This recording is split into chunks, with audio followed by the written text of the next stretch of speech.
But I went down like a week before the assassination.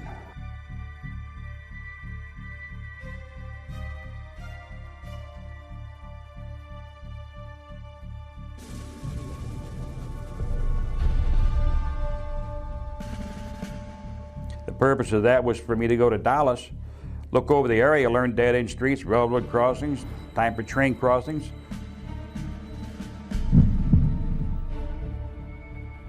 They already knew the regular motorcade route that he would be taking. The President's car is now turning onto Elm Street, and it will be only a matter of minutes before he arrives at the trademark. I said, well, the spot I like best is up on the grassy knoll behind that stockade fence. He says, why there? I said, I got the railroad yard for cover. At 100 feet, I'm talking about, we're shooting now from the grassy knoll down to the highway to the street there, we're talking roughly 30, 35 yards. We're only talking 100 feet. This is like shooting fish in a barrel.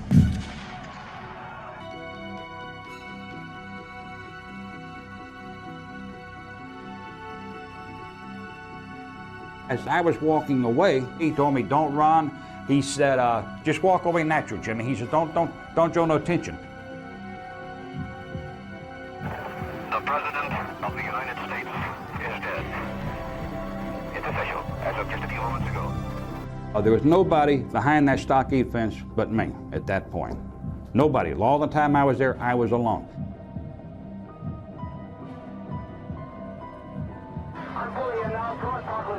Coming to the approach, the officer waiting me down.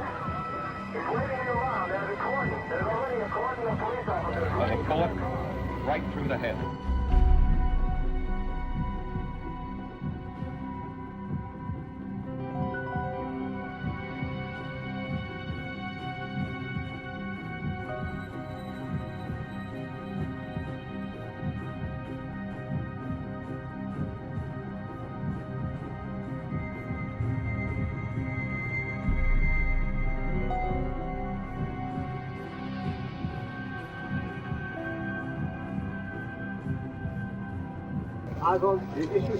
I didn't shoot anybody, sir. I haven't been told what I'm here for. You have a lawyer? No, sir, I don't.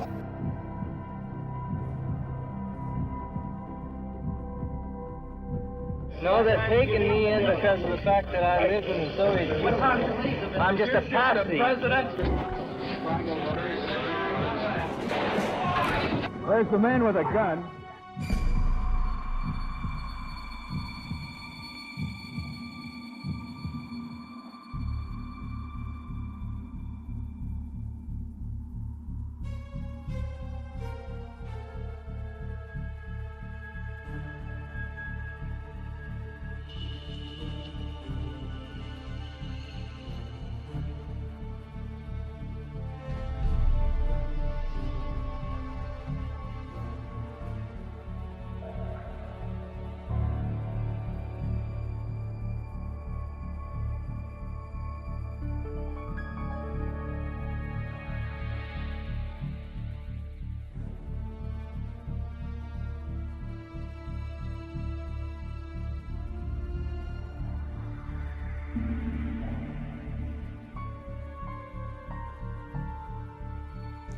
I'm fixing to lose my fuel of fire.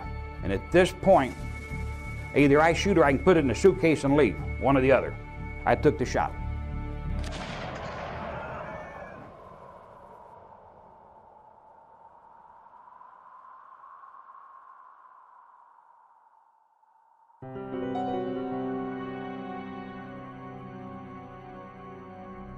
What is your real name? My real name is James Sutton. And you were born when? I was born January 24th, 1942 in Alabama. And if you find my birth certificate, it will plainly state deceased at birth. How was that arranged? I have no idea, but I was trying to get a birth certificate for my own records, and they could not locate one at first.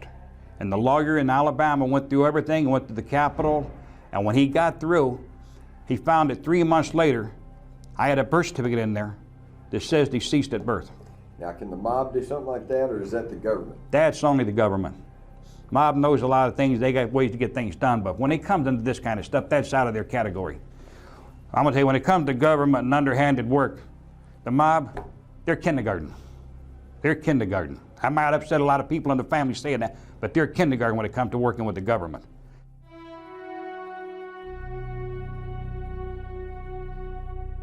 Is it true that during the Clinton administration that you were presented as a threat to national security? That was in 1998. Historian for the 82nd Airborne. He was doing a lot of research area on me. His name was John Grady. But he did a lot of research on me and checked through a lot of people, found out to me to be credible. He verified a lot of things that him and I discussed. He come here to visit me. And when him and I was corresponding, he was approached by the Secret Service. And they warned him that I was a threat to national security. And in 1998, I don't remember what month it was, but Janet Reno and President Bill Clinton at that time declared me as a threat to national security. It was basically for training manuals and formulas and information they retrieved out of one of my storage sheds when they raided it. A lot of Boy, today under Homeland Security, they probably have you as a terrorist threat, since you know how to make bombs. That could be. I know there is a U.S. Marshals detaining on me at this time. U.S. Marshals, what? There is a U.S. Marshals detaining on me at this time. What does that mean? That means the day I walk out of here, the U.S. Marshals will be here to pick me up. They want to talk to me. There is no outstanding charges. There's no charges against me. What they have against me is the detainer. All they want to do is talk to me. What they want to know is they want to be notified when I leave here, in other words.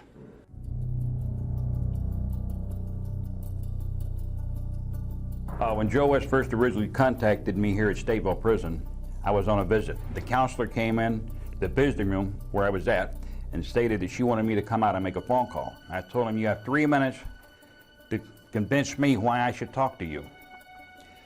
As Joe started talking to me, I told him, I said, whoa, stop.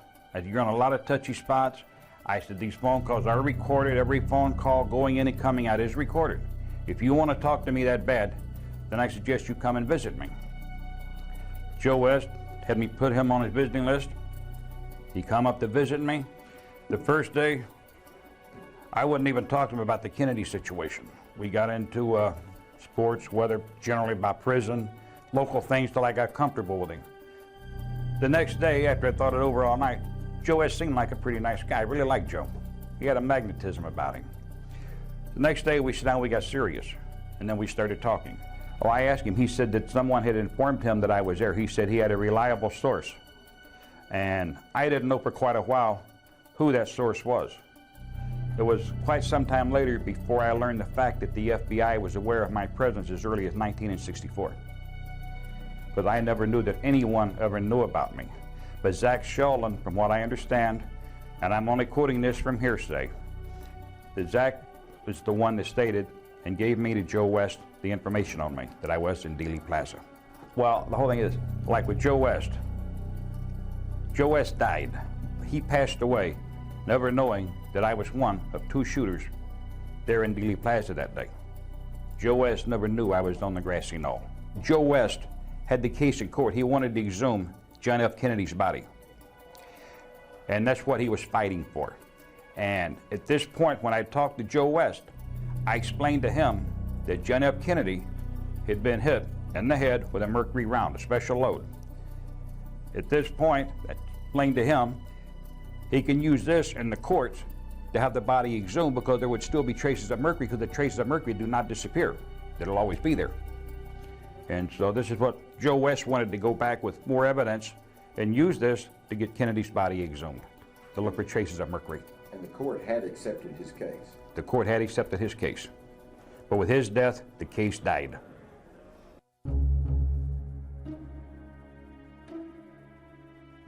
I've been drinking this water for the past 12 years with radium in it, so has every prisoner here. We wasn't aware of the water situation until Oliver Stone come along to make a movie here. And when he made his movie here, we see all these people from the movie company running around carrying bottles of water. Even the officers that worked here, they got suspicious. And that's when we started finding out this water's unhealthy. Did you actually meet with Oliver Stone? I met Oliver Stone 3 times. Matter of fact, I have a paper that Joe West, not Joe West, but Bob Vernon had Oliver Stone sign. Now, Bob Vernon come in after the Joe West deal. Bob Vernon took over for Joe West. Bob Vernon met with Oliver Stone, and he had him sign an agreement where they wanted to get me on film, but I refused to do that. I met with Oliver Stone 3 times. And you never told him your story? No, I did not tell Oliver Stone my story. I refused to discuss it with him. And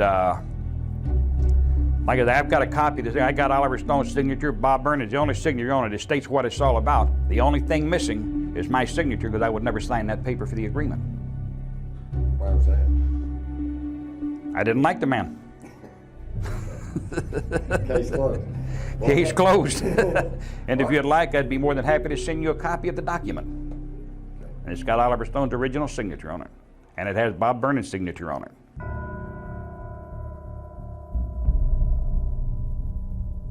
The first time that I knew about anything being planned on Kennedy, well, I'd heard a lot of rumors that nobody liked Kennedy. They wanted to kill Kennedy. They wanted to assassinate him.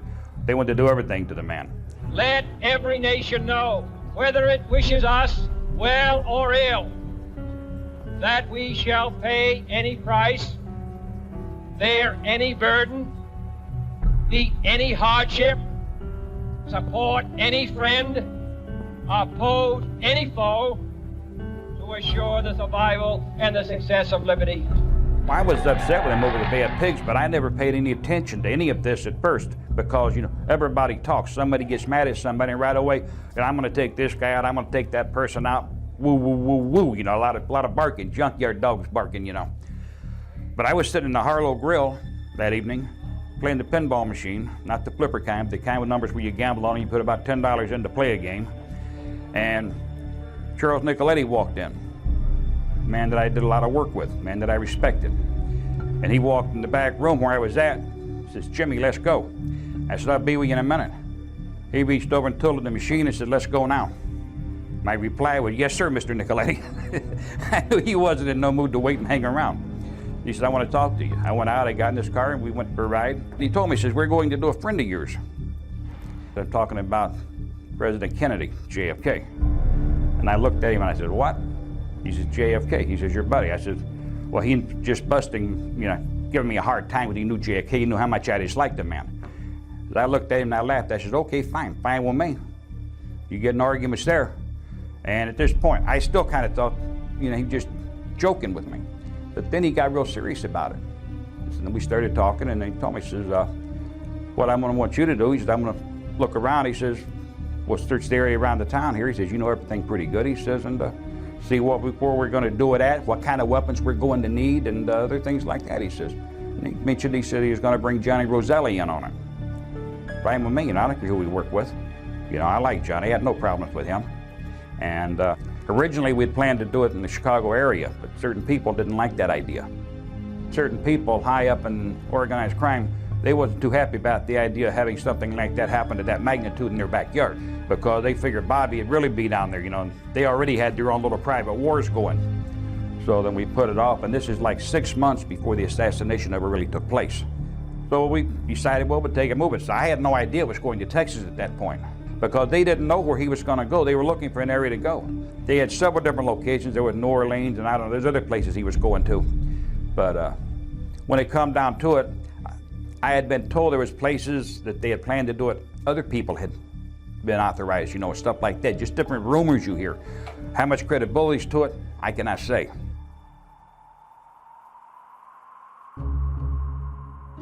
And describe the car. The car was a '63 Chevy two-door Burgundy, Chevy Impala.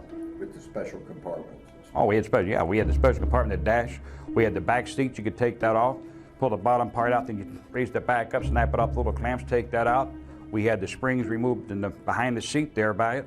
And we had little racks welded in there so we could mount weapons in there. Okay, so now you got your weapons, you got your loads, you got your car. How did it come together after that? Well, just before I left, final instructions was, Chuck told me, he said, "I want you to leave first thing in the morning." He says, "And I don't want you driving at night." He said, "I want you on the highway with a lot of traffic during daytime where nobody pays any attention to you." Let's go back. Give me a date or approximate date. I don't remember the approximate date, but I went down like a week before the assassination. I want to say I was in the Dallas area 5 days before the assassination took place. And what was the purpose of that?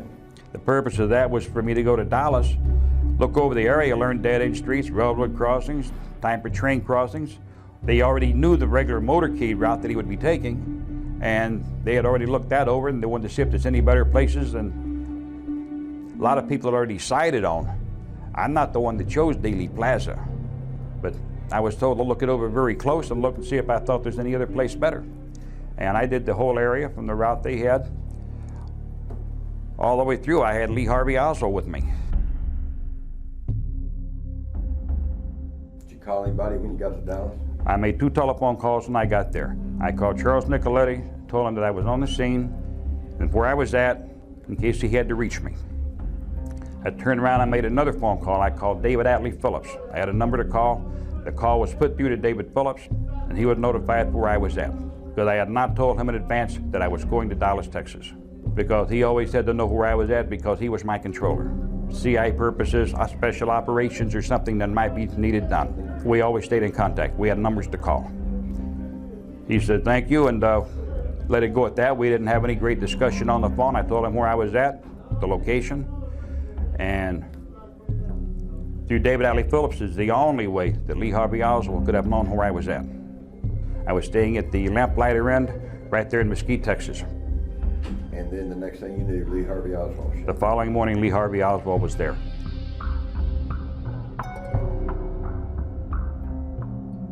When he knocked on the door, I opened the door and I was shocked to see him because I didn't think anybody knew where I was at except for the other 2 people. Because Charles Nicoletti had never met Lee Harvey Oswald. You didn't know him? He did not know him. I had known Lee Harvey Oswald prior to that. I knew him from earlier operation that we was on with David Phillips when I was running semi-automatic 45 caliber submachine guns down to Clinton, Louisiana. They were made, I think they were manufactured by Knoxville Arms. I met Lee Harvey Oswald through David Atlee Phillips. When I got down there, he introduced me to Lee. And he also instructed me that Lee could be trusted and that he was Lee's controller. He made it as a statement because I wanted to know who he was dealing with and who I was giving weapons to. He also explained to me that he was Lee Harvey Oswald's controller, the same as he was mine. That he was always in contact with Lee Harvey Oswald. Through common sense tells me the only one that could have sent Lee Harvey Oswald to me was David Atlee Phillips. And so I asked Lee, I says, what the hell are you doing here? Because I was shocked, you know. He said, I was advised to drop by and spend some time with you and see if I could help you out. I said, help me out? He said, yes. He says, somebody wants me to show you the area. And I said, okay, just come on in. So he come on in, so we sit down and we talked, and I said, I'll be with you in a few minutes. And I was young and cocky at that time, and I'd just come out of the shower and everything, and I was calling my hair, so actually I had a camera there, so I told Lee, hey, make a couple of pictures while I'm here in Texas. And so Oswald made a couple of pictures of me, and then he said, let me have the film, I get it developed. I said, no. I said, I get the whole roll of film. So that was how I got a couple of pictures made that people have recently asked me about.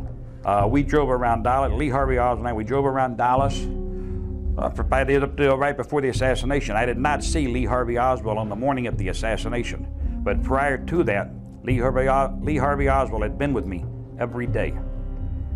We drove around, he showed me different streets, different areas. He was the one that took me out to the place southeast of Mesquite there, next to a big junkyard. We went out in the field, he said, ain't nobody gonna bother you out here, you know, because I wanted to calibrate the scopes, for not only for the fireball, but for other weapons as well. And while I was out there firing weapons and ejecting shell casings, Lee was picking them up and holding them in his hand. But I didn't want to leave no casings or nothing behind, and I'm busy firing, so I looked at Lee, grab them casings. And that's what he did. He picked them and he held on to them until we got released. I calibrated my scopes, set things up, put the stuff back in the car, and we got back in. We went riding around, and I wanted to know the railroad crossings. I wanted to wait and see what time trains come through. I want to know if there's any passengers, if there was freight trains, they stopped, the track's going to be blocked, the intersection's going to be blocked, dead-end streets, construction work, where every intersection was at, where all the lights were at, how long the lights were, they stayed red. I wanted all these little details. He worked in the book depository stores, what he told me. I was never in that place, but he had time off to come out and spend time with me, and then I would drop him off in the area and he would go somewhere, and I guess that's where he went. I had never asked him where he went, what he done, who he saw.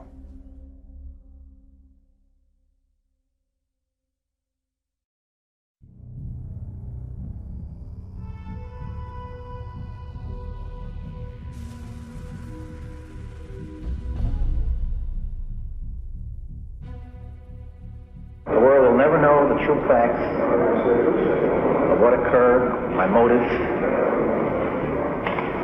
The people that had so much to gain and had such an ulterior motive will put me in a position I'm in. We'll never let the true facts come above board to the world. Now, these people are in very high positions, Jack? Yes.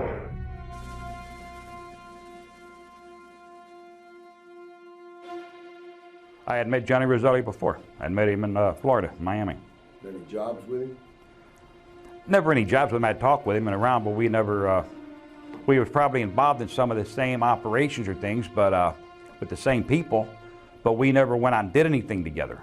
Were you aware that Roselli was working with the government in an anti-Castro? Yes, I was well aware that Johnny Roselli was involved in the government actions. He was like the liaison between CIA and organized crime, and he was heavily involved in the invasion of Cuba, Bay of Pigs, Chianos Bay, whichever you prefer to call it. But he was also very tight with Frank Sturgis. Frank Sturgis headed up the SAO, which is the secret army organization, what this is all about. And they've had so many different code names for wanting to kill Castro, I couldn't even name half of them. But every time you turned around, somebody had a new operation going. So tell us about the trip over to Fort Worth. The trip over to Fort Worth, Johnny Roselli went there to meet somebody by the name of Jack Ruby. I had never knew Jack Ruby, nothing about him. When I got there and pulled into the parking lot, Johnny Roselli told me, he said, let me go in first, see where I'm going to sit, come in, position your stuff. And he asked me, he said, are you carrying? And I said, yeah, I'm carrying. He says, good. He says, when I sit down where I'm sitting at, he said, I don't know what may transpire. He said, something could go wrong. He said, but be very alert. He said, keep my backside covered. He said, I won't be in your line of fire. And I said, okay, I pick up open field of fire. I says, wherever I figure I can handle it. I said, I'll go sit down, I'll come in position myself. Johnny Roselli went in and they had like, you could call it a booth at the table sitting there, you know, it wasn't bolted to the floor or nothing. But he sat down in that, and I went in shortly right behind him. I positioned myself at the counter, ordered a cup of coffee, was served, and sit there. And then I sit there and I watched until short, stocky built man come in, walked over, Johnny got up, they shook hands, they sit down, they talked for a couple of minutes. I seen him take like a half size, like a legal envelope, but only half that size, out of his jacket, and he pushed it across the table to Johnny Roselli. He got up, they shook hands, this man left, Johnny waited maybe 2 minutes.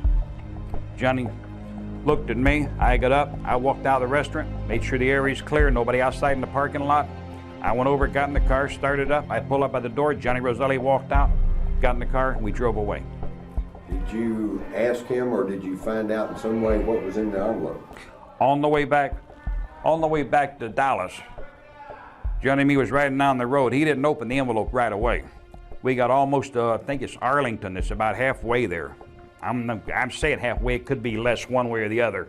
Been a long time for me. But we was right about Arlington. And Johnny opened the envelope up, started taking stuff out and looking at it.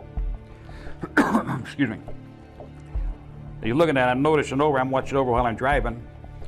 And he's got these little black wallets, like half-size, like identification wallets. And he opened them up, and there's identification plates in them, and there's badges in them.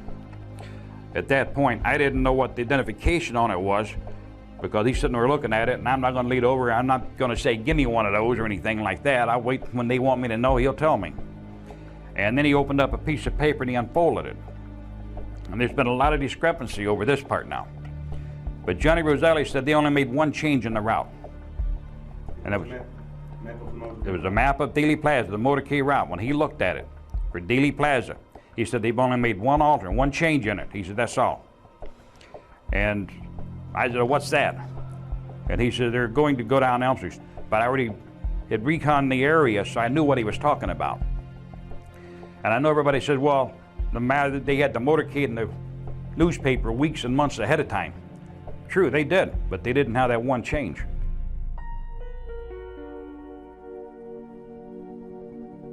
How did Roselli get to Dallas? At that point, Roselli, he mentioned to me, Johnny Roselli, we was on the way to Fort Worth, and I asked him, he said, when did you get in? He said, I got in this morning. He said, I got in early this morning. He said, I hadn't been here a couple hours. And I said, how'd you get in? And he said he got lucky. He caught a ride on a plane that's sponsored by the Central Intelligence Agency, the CIA. I said, how the hell did you manage that one? He said, I got lucky. He's had somebody there. I didn't ask no more. He didn't elaborate any more than that. I didn't dig any deeper than that. I still don't know that he's there on an abort mission. I have no knowledge of that at this point of the game. Johnny Roselli got out of the car, went back in the hotel. I waited maybe 5 to 7 minutes for Charles Nicoletti to come down. When he got down, Mr. Nicoletti got in the car with me and said, let's go. We took off. I said, where to? He said, take me over by the Plaza. We went over, we parked, it's drizzling rain, we get out, we're walking around. This is the first time that Charles Nicoletti has even mentioned to me about an abort team. While we're walking around, Charles Nicoletti asked me, he says, how do you feel about being backup? I said, what do you mean backup? He said, how would you feel about being backup as a shooter for me? I said, what happened to Johnny? What's with Johnny? And he said, Johnny's a little bit paranoid on this. He says, the CIA's called the hit off. He said, well, he doesn't want to go against the orders of the CIA. He said, what he wants to call off. He said, he flew in here as an abort team. He said, they flew a plane here specially with him on it to tell us to call it off. He said, they don't want the hit to go down. And I said, well, what'd you say? Chuck's exact words were, it's going anyway. And I told him, I said, well, what about Johnny? He said, well, Johnny's good. Johnny will be with me, he says, but he's not going to be a shooter. He said, he doesn't want to go against the orders. He said, he's been told he flew in here specifically to abort this assassination. And so I asked him at that point, I said, what'd you say? He said, I said, it's a go. He said, we're going to do it. He said, Jimmy, he says, you know we can't call this off. Only one man can stop it. And he was referring to Sam Giancana. He was the number 2 man at that time. A lot of people's going to tell you he was number 1, but not true. Tony Accardo was still running things. He turned things over. He had Sam Giancana running all this operation and everything, but Tony Accardo was still the man, and he was still calling the shots on whatever went down, whatever was done. I knew of no other crime family being involved. I heard rumors, but do I know if anybody else was involved? No, I do not know if anybody else was involved. Okay. That would have been out of character for them to even notify me about that or anybody else. That only stays up in the higher ranks of the family or the people or the crime family, however you wish to describe it. About 10:30 a.m., Mr. Nicoletti told me he asked me to be the backup shooter. And that was the first inkling of anything that I would ever be involved in the assassination itself. Prior to that, I was only know the area and transport weapons. It started clearing about 10:45, I believe, the best I can remember. I could be off a few minutes. I know it had been drizzling rain, it was cold, it was damp. Sun didn't come out until, after 11 a.m., I believe. And I told Johnny, I said, yes, I'd be honored. I told Mr. Nicoletti, I said, I would be honored to back you on it. I said, anything you ask, I'll do. And he asked me where I thought it would be the best place for him. And I told him the Dow Tech building. Because the Dow Tech building gave him a better shot with him taking the straight run through at a high rate of speed. And evidently, I'm quite certain that they had all this prearranged on that part of it, as that place is his location, and for him and Johnny as far as that goes, because they already had made an arrangements to be admitted into the building. Oh, he didn't check it, he just asked my opinion. He has always questioned me about different things. He used me like a sounding board. Like maybe, you're in business, you're in the office, you might ask one of your people around you, what do you think about this? You don't really care what he thinks, you're just asking for an opinion to see what he thinks. Maybe you overlook something, or maybe somebody's got a better idea than you do at this time of the game. He respected me for my knowledge of weapons, my knowledge of knowing terrain, because I'd been in combat, and the first thing you walk into an area is, to you it's a landscape, to me it's terrain. Because if I walk in and I walk into an ambush, I want to know where the low spots are, the high spots are, where all the coverage is. I got to know where I can get my rear end down so I don't get shot off. You got to have a place to go to ground in a hurry. You cannot afford to stand around and be looking around and wondering, gee, where can I go from here? You do, you're dead. You got to think. That's why you take all this training in the military. You're trained not to think, but to react.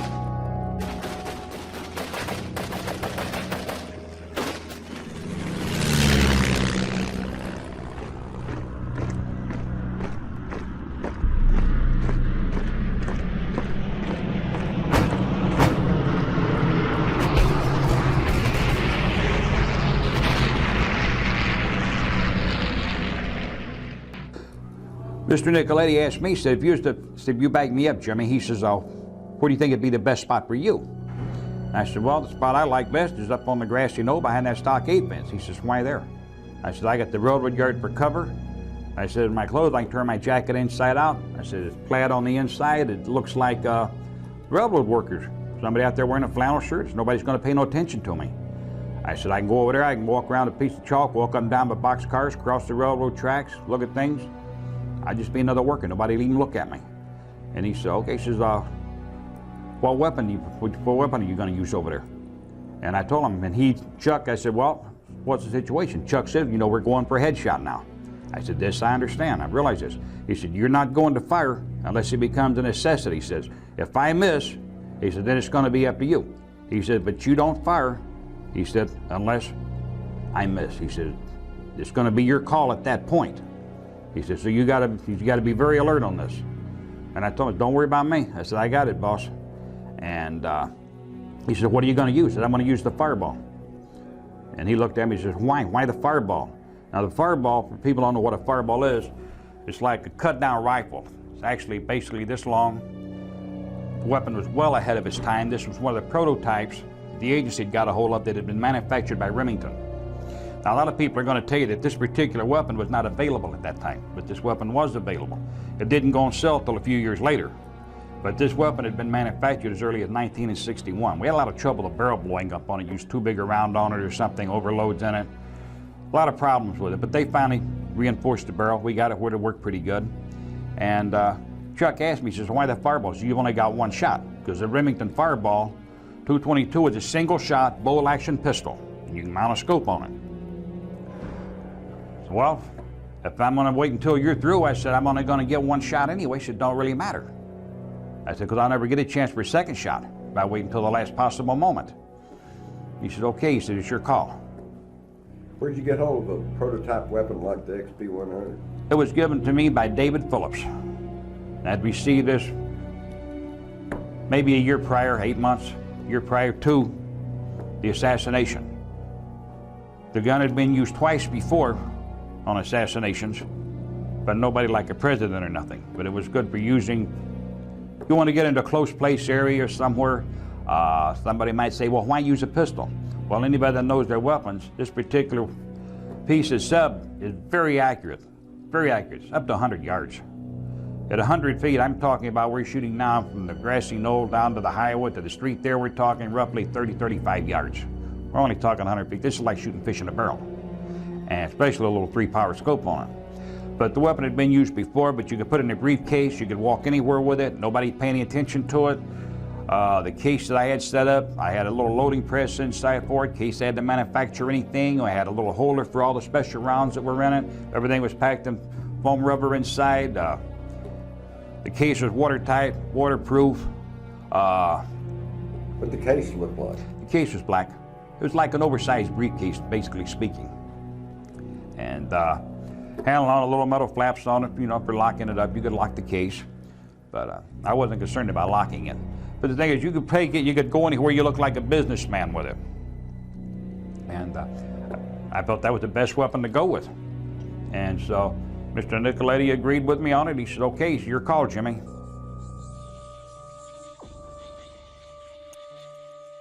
Now then, I did not drop Charles Nicoletti or Johnny Roselli off at the Dowtech building. They got into the building, they were there on their own. I told him where the car would be, it's his car, he knows his car. He knows what my job is. They'll be in the car, he'll be in the front seat, Johnny will be in the back seat, I'll get under the driver's wheel. I'll set my briefcase between the front and the back seat, we'll drive away. After I took Charles Nicoletti back to the hotel, I went back to the Plaza, secured the car, got my briefcase out with a gun in, with a fireball in it. I went into the railroad yard. I secured that over there, put it away so nobody see it. Reversed my jacket inside out. I'd taken my hat, great floor light, and my jacket was a gray poplin. We had these car jackets back then. They were like waist length, not a short jacket, but they kind of come down a little bit. There's no car jacket like made out of material that they no longer use. It was called poplin. You might remember that material. The poplin material, grayish color, had a shine to it. Excuse me, that's what the jacket was like that I was wearing, a pair of gray pants with it. And I reversed the jacket and it had the offset plaids in it, like, you know, kind of like checkered on the inside. When I turned it over, it looked like one of the old gray flannel shirts that we used to wear out, you know, when you was doing work in the yard or something or other. Excuse me. And I walked around the railroad yard and I was waiting for the time to pass. time was coming on. And when I heard the roar of the crowd, I'd been over by the fence, and I got there a few minutes early. And I'd look up, and I'd look over the fence, and I would looking for people. What I was looking for was not to see who I knew, but I was looking for people that would be carrying a bulge like up under the arm. I'm looking for somebody with a weapon. I'm looking for security people, cops, undercover, security, off-duty, whoever might be carrying a weapon. Bulge along their hip, behind their back, like I say, under the arm in a shoulder holster. I'm looking for these little bulges. Most people don't pay no attention to that, but this is what I'm looking for. But then my amazement, I recognized several people. A lot of people say Jack Ruby was never there, but he was there before the motorcade got there. I know that for a fact. But I was that close. I'm looking at the back side of him, and I'm pretty sure that was him. And I stayed away from the fence. I stayed basically in the yard, walk over the fence, look over it, spend a minute, then walk back away again. But I was observing the area. Were you smoking cigarettes that morning? I had spoken that day. Careless. I probably stepped on several cigarette butts and left them there. Most of them Pall Mall. It was very muddy. Let me put it this way. I a couple of times even took my shoes, put them up on the little concrete ledge there and scraped the mud off the bottom of them. The gunmetal gray limousine, blue and gray. The President and Mrs. Kennedy seated on the back seat. Governor and Mrs. Connolly on the second seats or jump seats. And then the official driver and Secret Service men are in the front seat.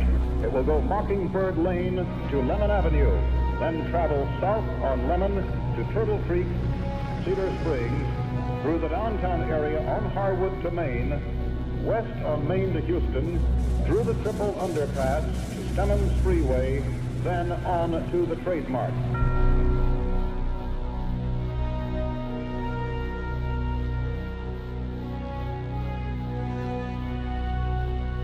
The President's car is now turning onto Elm Street, and it will be only a matter of minutes before he arrives at the Trade Mart.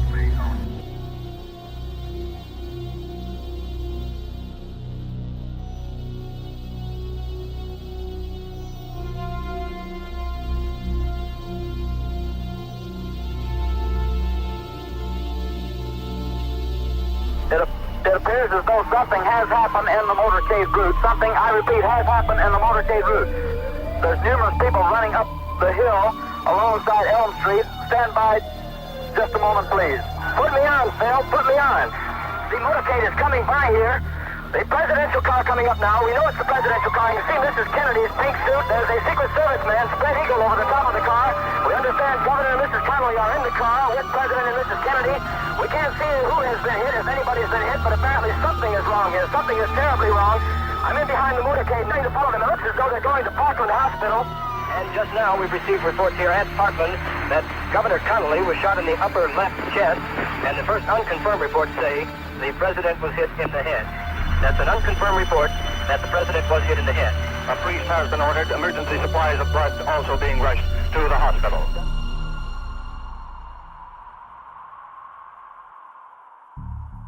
I was where you got the concrete steps that go down by the pergola there, and between the pergola and the stockade fence, you got a set of concrete steps that go down.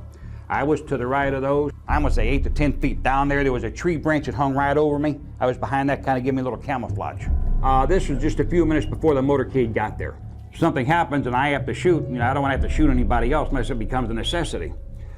So I walk away from the fence, and I come back over, secured everything, got it ready. I could hear the rumble, the people murmuring, so you know the motorcade's approaching. So then I got ready, opened it up. I'm holding the Remington fireball down below the fence at this point. Motorcade come down, I believe that's Main Street there, come down on Houston, turn back around on the Elm there, and come down that little side drive there. Oh, when it come down and made its first right, that's when I brought the weapon up. And then I'm over the fence, and as they come down, made the turn on down there, that's when I started focusing through the scope and following the car. As shots started ringing out, I started counting the shots, but I'm not counting like 1, 2, 3, and 4. I'm counting them miss, miss, miss, because I know we're going for the headshot. So I don't care how many rounds are being fired as long as we get a headshot. But I'm hearing the shots being fired, and I'm counting them as a miss, miss. And that's the only thing I'm concerned about. I've got this sign there for the Simmons Freeway that is fixing to come into my field of fire. As far as I can see at this point, the President has not been hit in the head at this time. I've seen the body lurch. I know he's been hit. How serious, I don't know.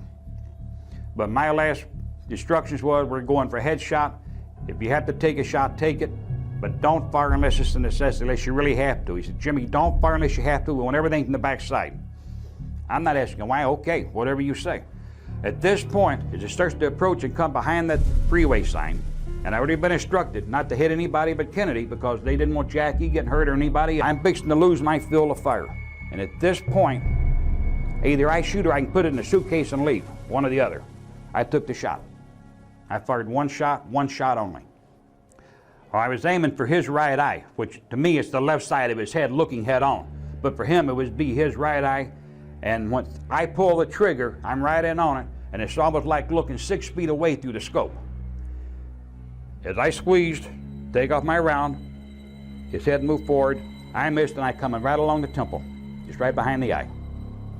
No, all right, well, I'm not sure because I can't see the penetration. I know I hit him right here. I know I hit behind the eye. I got my ratings as marksman. I'm a good shooter, always was. And I'm not bragging on myself, don't get me wrong, but that's what got me my start with David Phillips because of something that I did in the service, and I made a mark there, and it's on record and it's recorded for headshots for what I did and the things that I did. But anyway, to make a long story short, as I was preparing to squeeze off my round, Kennedy's head moved forward just as I squeezed. It was already in process, the head started forward. To me, what I believe is, and I did not see, let me clear the fact now, I never saw Mr. Nicoletti shoot Kennedy, but I know he was the man in the Dowtech building, the man supposed to be doing the shooting. Therefore, the head started forward. As far as I'm concerned, Mr. Nicoletti hit him at that point. As I squeezed off my round, the head started forward, I hit him and blew the head backwards. I didn't hit the rear, the exit blew out. Partially, most of it on his right side, I guess, back there where the section come right out, part of the back of the skull.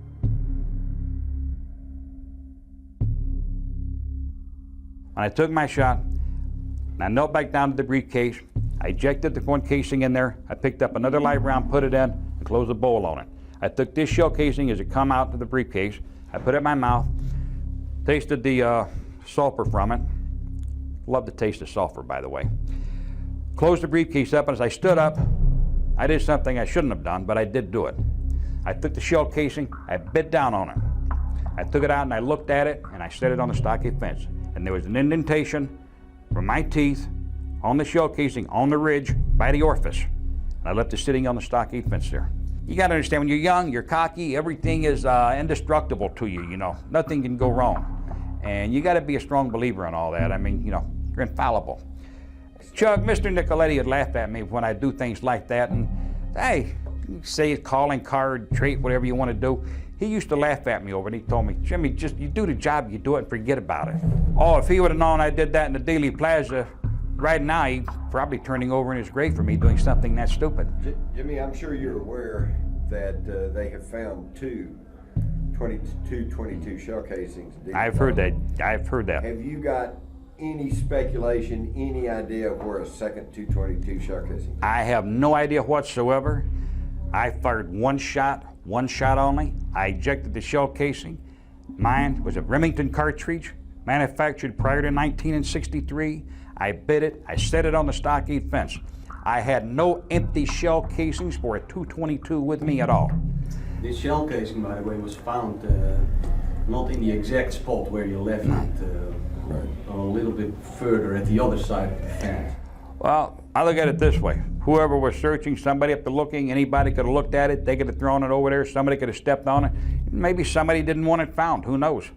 They didn't want to carry anything away from there in case they got stopped. Maybe they just stepped on it, buried it in the ground. I don't really know. I know where I put it. That's all I know. Was there anyone in your vicinity? There was nobody behind that stockade fence but me at that point. Nobody. All the time I was there, I was alone. But in front of the fence, the two people that I was mostly concerned about was a couple of guys wearing suits. They were up there on top of the grassy knoll there, and they were a little ways in front, maybe 15, 20 feet away, whatever, you know. I did not know who they were. They're between the fence and the sidewalk, between me and the motorcade. They're on top, they're at the top of the knoll there. They're kind of like looking over everybody and watching people. And this had me a little bit concerned, because I don't know who they are. At this stage of the game, well, I'm gonna take my shot. I got the 45 ready if I got to, like I say. I don't wanna shoot nobody unless I have to. At this point, and I've checked them, the shoulder holsters, the backside, I saw no bulges. As far as I knew, they wasn't packing. So I figured maybe they're just a couple of businessmen. Just, you know, people want to see the president go by. A lot of people are strange that way. Everybody wants to go see celebrities go by. But I took the shot, and as I was walking away, and like I seen Jackie crawl out there, motorcycle cop, he threw his bike down. He jumped off, but as he come running in a little zigzag or whatever you're gonna call it, like he's really into combat or something, he's still a wide open target. Anybody could shoot him. He's got his pistol out. And he's running up the knoll there. The two men that at the fence there, seen two guys with the suits, they go over and they open up identifications. So I have to figure these are probably my cover that I've never been informed about. And I was told not to worry. They stopped him and he never came no farther. He went back down off the knoll. I was told, Charles Nicoletti told me, he said, when you take the shot, he said, just walk away. He told me, don't run. He said, just walk away natural, Jimmy. He said, don't show no attention. I told him, I said, don't worry. And I had no intention of breaking out of there running, but like I say, if somebody comes at me, I'm willing to do whatever I have to do to leave the area. If I shoot somebody else, that's what I'll do at this point of the game. There was nobody behind the stockade fence with me. I am the only person back there. Anybody else back there is over in the railroad yard by the trains. Right before the assassination, there was nobody standing next to me. Oh, as I'm walking away, I've got my briefcase, gun case in my right hand. I've got my left hand over by my coat pocket. I got a Colt 45 there. I've got it fully loaded with 6 rounds in it. It's ready to go if I need it. I've already reversed my jacket. When I picked up the gun case, I reversed my jacket, no plaid side. I got the poplin gray material on the outside. I took the fedora I had shoved down in the sleeve of it, snapped it out, put it back on my head, and I walked away. Here in the briefcase, and my 45 inside my coat pocket. I had one thing on my mind.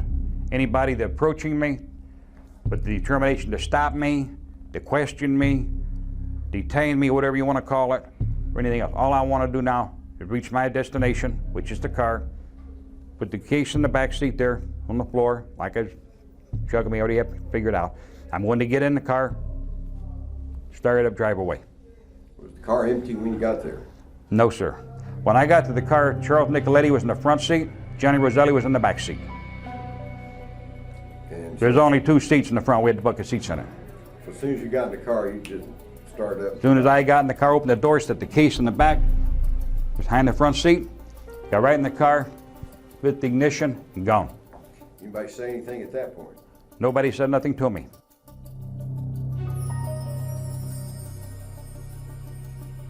The only thing that was said to me was, Mr. Nicoletti asked me, he said, Jimmy, don't you think you overreacted? I said, what do you mean? He said, do you think you fired too fast? And I told him, I said, I was fixing to lose my fill of fire. Either I shoot then or I put it in the brief, put it in my gun case and I leave. I said, I had one choice. I said, at this point, you told me we were going for a headshot. There's been no headshot. I said, I'm just following my orders. I said, I didn't want to explain to you why I didn't shoot. And that was the end of it. And he told me, he said, at this intersection, he says, make a left and pull up at the gas station. We get down there, he says, we're getting out, we're getting in another car there. And I said, okay. I pulled out, parked, they got out of the car. He said, I'll see you in Chicago. And that was the only thing that was said. I took it as criticism, naturally. The only thing was he asked me if I thought I overreacted.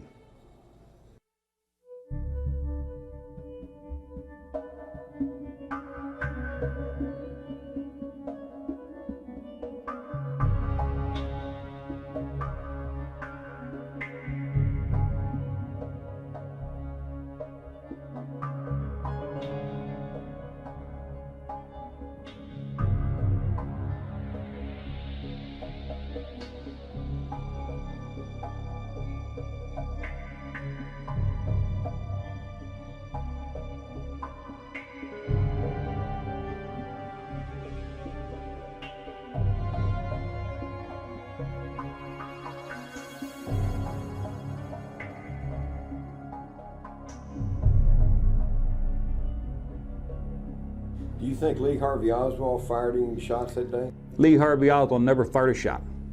And if anybody knows what a parapet test is, and we have actual court documents on where Lee Harvey Oswald was given a parapet test by the Dallas Police Department, and on this document it plainly states, deceased J.D. Tibbet, deceased John F. Kennedy, suspect Lee Harvey Oswald. And they took a parapet test, his face, his hand, his arm, I guess the side of his neck, and the only trace of any nitrates from powder burns or powder suspicions was in the palm of his hand. And anybody that goes to a firing range as far as weapons knows if you fire a .38 revolver or any type of revolver, the blow by it is going to come back across this part of your hand and your wrist. The only reason he had those nitrous in the palm of his hand is he was holding spent shell casings when I calibrated the scope. Well, what the situation is about, nobody has told me anything except that I'm accused of murdering a policeman. I know nothing more than that, and I do request for someone to come forward to give me a legal assistance. Did you kill the president? No, I've not been charged with that. In fact, nobody has said that to me yet. The first thing I heard about it was when the newspaper reporters in the hall asked me that question. You have been. Nobody said what? Sir? You have been. Nobody said what? Okay, my hand here. But Lee Harvey Oswald, it's like I say, that's a court document. And I don't believe anybody rigged that one up. I work in that building. Were you in the building at the time? Naturally, if I work in that building, yes, sir. Back up, man. Did you shoot the president? No, they're taking me in because of the fact that I lived in the Soviet Union. Did you shoot the president? I lived in the Soviet Union. I'm just a patsy. Tippit killing is not related to the murder of Kennedy, if you want to get right down to it. The Tippit killing is related to Oswald, because Oswald was the one that was supposed to die, not Tippit. Tippit is one of these people that just stopped the wrong person, that got caught in the wrong place. And when he went to ask a party something, and you've got an officer in Round Lake Beach by the name of when he goes out and gives his tours and he talks, he tells people how careful they have to be, these young recruits, because you never know who you're stopping. Somebody should have given that talk to J.D. Tippit, because he stopped the wrong party and got him killed. The party that killed J.D. Tippit, they wasn't there to kill J.D. Tippit. They had parked a little ways from Oswald's boarding house. They went down there to kill Oswald. They wanted to kill Oswald. They didn't want to make a big spectacle out of it. They wanted to silence him at that point of the game, before anybody can get to him. But I guess, I don't know if Lee got spooked or whatever it was, but then he went to the theater, and he knew where he was going when he left there, because he was supposed to meet the controller there, which is David Atlee Phillips. He was the one that's supposed to be at the theater, as far as I understand. The party that shot J.D. Tippit was someone else that had been brought in. I'm not sure where he came from. I didn't even know this party was on location. But after that, I'm already back at the hotel. When the party comes up, somebody knocks on my door. I picked up my .45, walked over the door, pulled a little curtain back. I kind of look out the door to see who's there. And I see this party standing there that I recognize, that I know. And I opened the door, and my neighbor says, "What the hell are you doing here?" He said to stop by, "Got a problem." So you got a problem? And I'm looking at him, you know. I'm still trying to register. How does he even know I'm here? Nobody knows I'm here, you know. This is getting to be a habit, like everybody knows Jimmy's in town. And he said, I had to burn a cop. And I said, well, you done what you had to do. He said, I missed Oswald. And I said, well, what are you doing here? You burn a cop. He said, you going to take this and get rid of it? I said, hell no, that's yours. You take it and get rid of it. You just shot a cop. I don't want his weapon. Don't you get rid of it. That's yours. Don't get out of here. Somebody knocks on my door at this point, I'm ready to start shooting again, And he said, okay, and he said something another, I don't know exactly what it was, and he went out, he got in his vehicle, and he took off. I don't even know what he was driving, because as soon as he walked out that door, I closed the door and pulled the curtain back. Yeah, I don't want to know anybody. I don't want to know anything whatsoever. You're not naming this party. No, I'm not naming this party. What is the reason for that? What is the reason for it? Well, I don't know if he's still alive or not, but late as 1991, when I caught this case, I know for a fact the party was still alive and in good health, okay? But, it has, he didn't shoot Kennedy, he shot a cop. Everybody wants a cop killer, okay? But this guy's gone, I don't know who he is. I mean, I know who he is, but I'm not gonna tell nobody who he is. He's gone, that's out of there. I have no idea where he's at. I don't wanna know where he's at. All I understand is this, a party that I know that come by my motel room told me he had to burn a cop. The cop he burned was J.D. Tippit. It was the only cop killed in Dallas that day, so they had to be the one that he burned. Anyway, this party that was there, that killed J.D. Tippit, he was brought in at a last minute notice that he had to be on standby. And wherever Phillips went, he usually kept several people around that he could use, people that he needed. Whether he needs them or not, they're gonna be available. They always had, what are you gonna call them, contract agents, operatives, co-operatives, or whatever. He's got people that he can use. If he needs something done, he can pick up a phone and have it initiated at a moment's notice. This party was evidently there on standby because he did not live in that area. That's why I was shocked to see him in my motel room. So evidently they took care of it that way. You probably couldn't get the FBI to admit to it, but when a couple of their people forced their way into Stateville, I was offered all kind of deals and all kind of agreements if I would not give an interview on John F. Kennedy before. You know, I told them to do what they got to do. They did, sorry to my regret, but the thing is this, I'm not going to give anybody up. I'm not going to put nobody in prison. I have never went to court and testified against anybody. And I've had a lot of deals offered in my time. I've told them, put me in jail. I went to jail. I've had cops tell me this and that. You know, we're going to lock you up. We've got you dead bang. I've had prosecutors come in and tell me, you're dead cold. Plead guilty.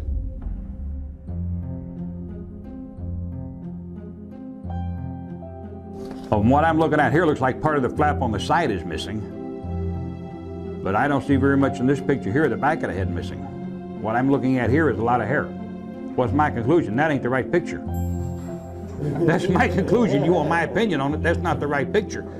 The photo that I just looked at, in my opinion, that's a fake picture. That is not the real picture. A lot of people might say you can't see nothing through a scope, but I'm going to tell you something. When you see something burst, his head like a watermelon, you're going to see pieces of stuff flying in different directions. People are going to be splattered by it. Boy, I looked over the fence and I saw Jackie Kennedy crawling out on the back end of the car, the limo. At this point, I got to figure, well, she's going to be picking up a piece of his skull, because a lot of people say you can't see nothing through a scope like this. But what you're going to see is like, and I saw it, the head explode. I saw the backside come out. I seen whoop brains or whatever you want to call it, tissue, hair, the whole thing going everywhere, just a spray.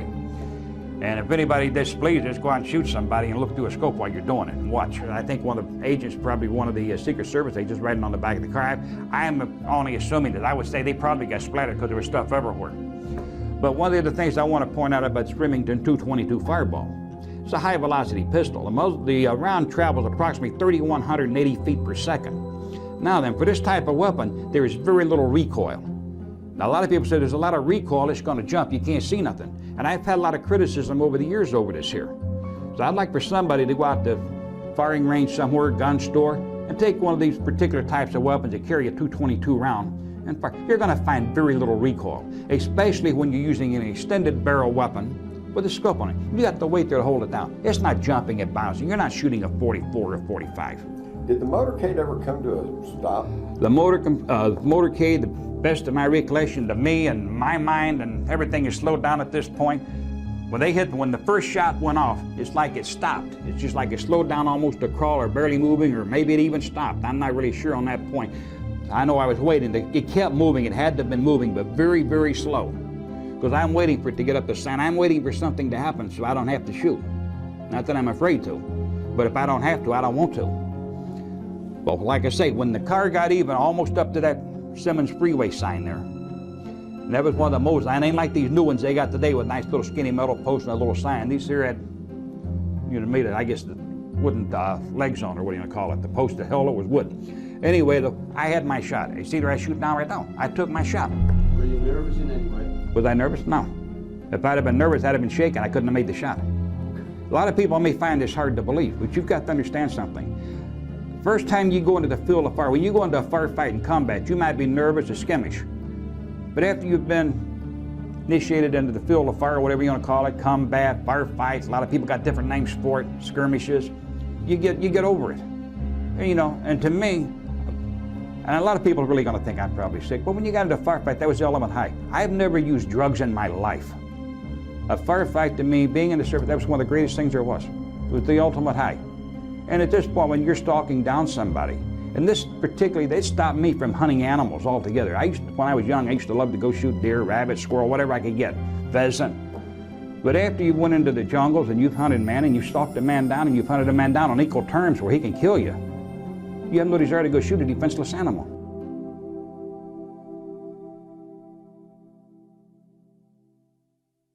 My impression of Lee Harvey Oswald. Lee Harvey Oswald is a very quiet type person, secluded, very private. Mild-mannered, you might say. He wasn't one that he didn't do a lot of boasting or bragging. He didn't do a lot of cabareting. I mean, what he did, he kept to himself. Lee Harvey Oswald, as far as I'm concerned, I like the guy. Very intelligent, very intelligent. When we got into certain subjects, I mean, he could make me look like a dummy, let's face it. So he's a lot better educated than... Oh, he's a lot better educated than what people say. Lee Harvey Oswald, he had very good self-control because he had a little scar up on his lip. And I asked him one time how he got it, and he told me it was in the Marine Corps. Somebody hit him with the butt of a rifle up here. I thought, you must have ripped their guts out or some ripped their ass out. He said, no, he said, I didn't do that. So what do you mean? He said, it's an accident. He said, I didn't get upset about it. But that's the type of person he was. He was calm, he was collect. Capable of killing someone? No. Lee Harvey Oswald, everybody's capable of killing somebody. Let's face it, you got your back to the wall. But is Lee Harvey Oswald a killer? No, he wasn't an assassin, no. Lee Harvey Oswald, when I say he wasn't a killer or anything like that, Lee Harvey Oswald, he had it all up here. Very, very intelligent. I almost said he had a good IQ. And he held a top secret security clearance. And there's another thing I'd like to state and get on record. They talk about Lee Harvey Oswald, all this and that, and him running off to Russia. The only way Lee Harvey Oswald could have went to Moscow. He held a top secret security clearance when he was on the base in Japan. You hold a top secret security clearance, and people can go check this anywhere. In the days of the Cold War, you did not jump on a plane and fly to a communist country, and I don't care who you was. You had to be cleared for it. The only people that could have engineered that for him to go to Moscow was the CIA. And the Russians were so scared of Lee Harvey Oswald over there, not fearful of what he'd do to them, they knew what was going down. They gave him a place to stay, and he wound up marrying Marie over there. And they was too happy to put him on a plane to send him back to the U.S. Taking money? Yeah. What was going down then? What was the mission for Lee Harvey Oswald? I have no idea what the mission was, but he went over there for some reason. I never asked him. He never told me. I never asked him why he went to Russia, but you cannot tell me that he was disgruntled with this country and he wanted to go over there and be a member of the Communist Party. There's no way. He took a cover and he went, and they just wouldn't buy the story. Would you describe him as patriotic? I would say Lee, he did a lot of work for this country. Everything he did was based basically on this country. He was not a traitor. I don't care what anybody says. All those research-based, everybody can say all they want. I know Lee Harvey Oswald. He wasn't that type of person. He wasn't a traitor.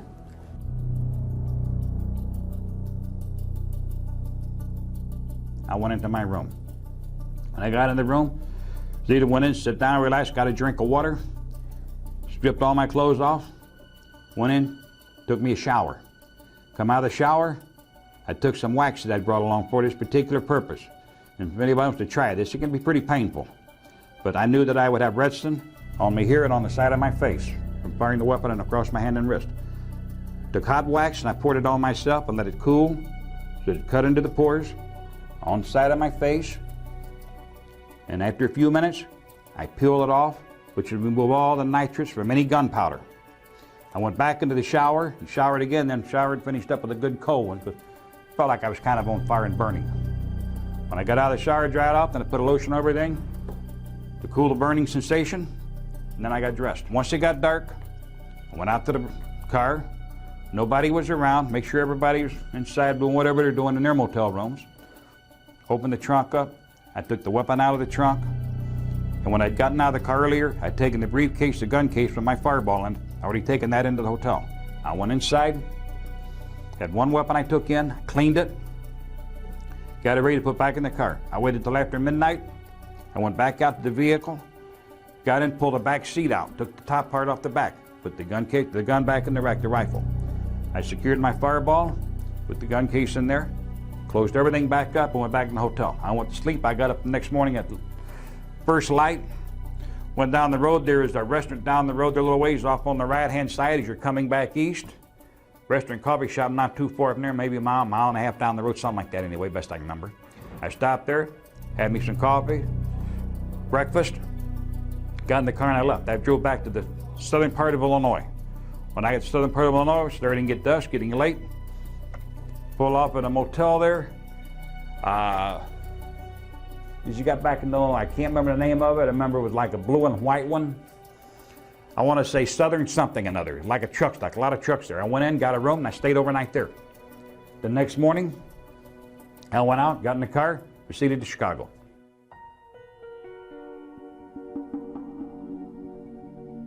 Do you have any proof of what you've told us in regards to the Kennedy assassination?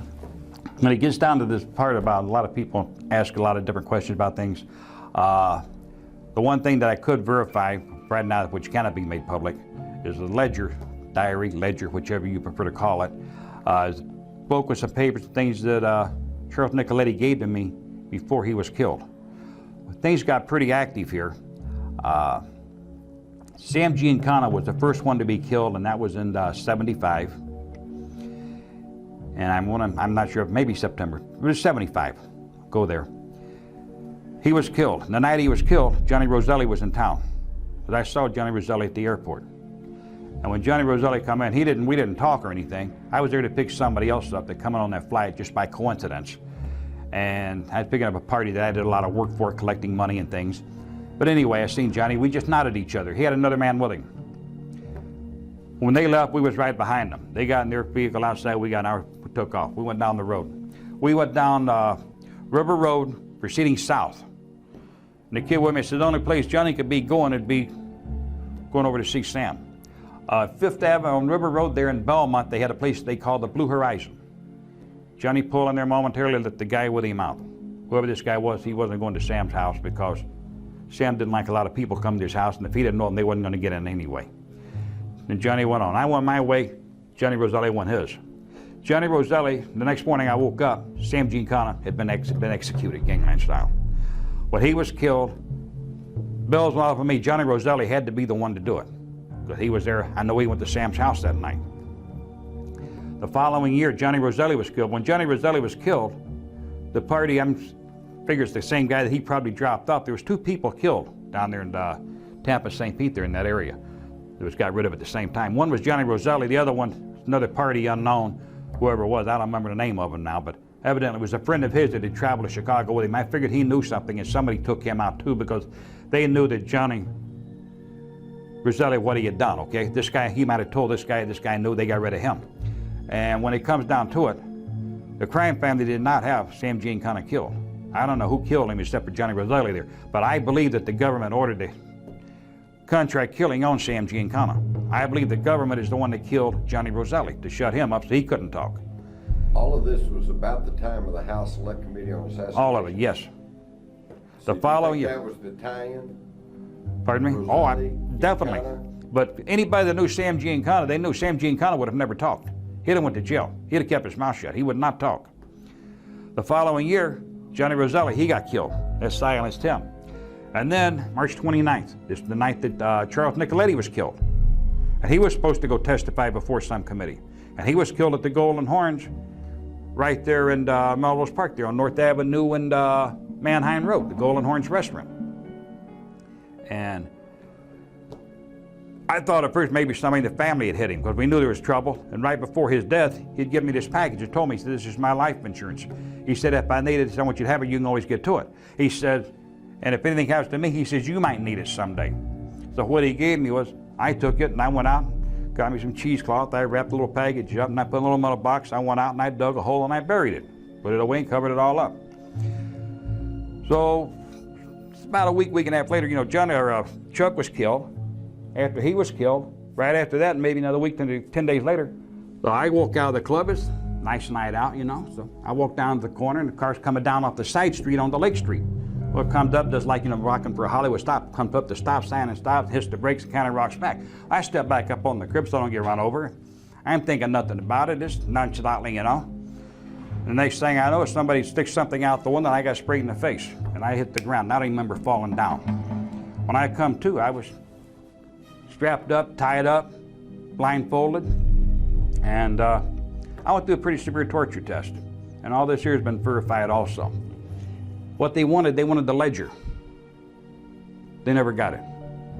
When they got through with me, my legs were still taped together, my arms and wrists were still taped behind my back. They threw me out of a car out there in Elmhurst. People found me, they called the cops up, police come out there. Some of them recognized me. Everybody in town, as long as I've been missing, everybody figured I was dead. When they threw you out of the car, do you think they thought you were dead? Oh, they thought I was dead, definitely. Otherwise, they'd have never left me alive. That's why I've always blamed the FBI for it. Because the family or the CIA, they would have a couple of holes in the back of my head and 4 or 5 inside the mouth through the palate, gangland execution style. These people, they didn't do that. When evidently they figured I was dead, they didn't even bother to untape me, nothing. I was still naked. They threw me out of the car in the nude. Ankles still taped, hands behind my back, everything still taped up. and they never got the ledger.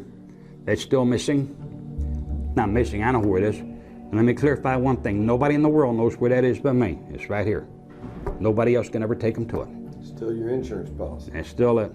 And if I die, all those secrets in that book go to my grave with now, me. what's all in that little package? There's a little box, It's right? a little box, little package inside cheesecloth, inside a metal box. What's in there? What is in there? And this side, this ledger, what they want.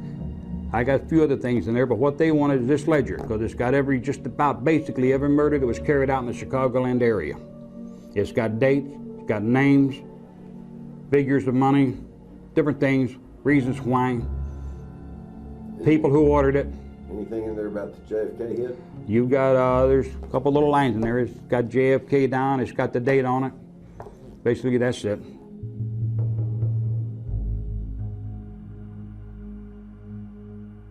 I'm in prison for a specific reason. When I come out of the federal prison, I did a federal stretch and I was out for a little while. People started trying to kill me.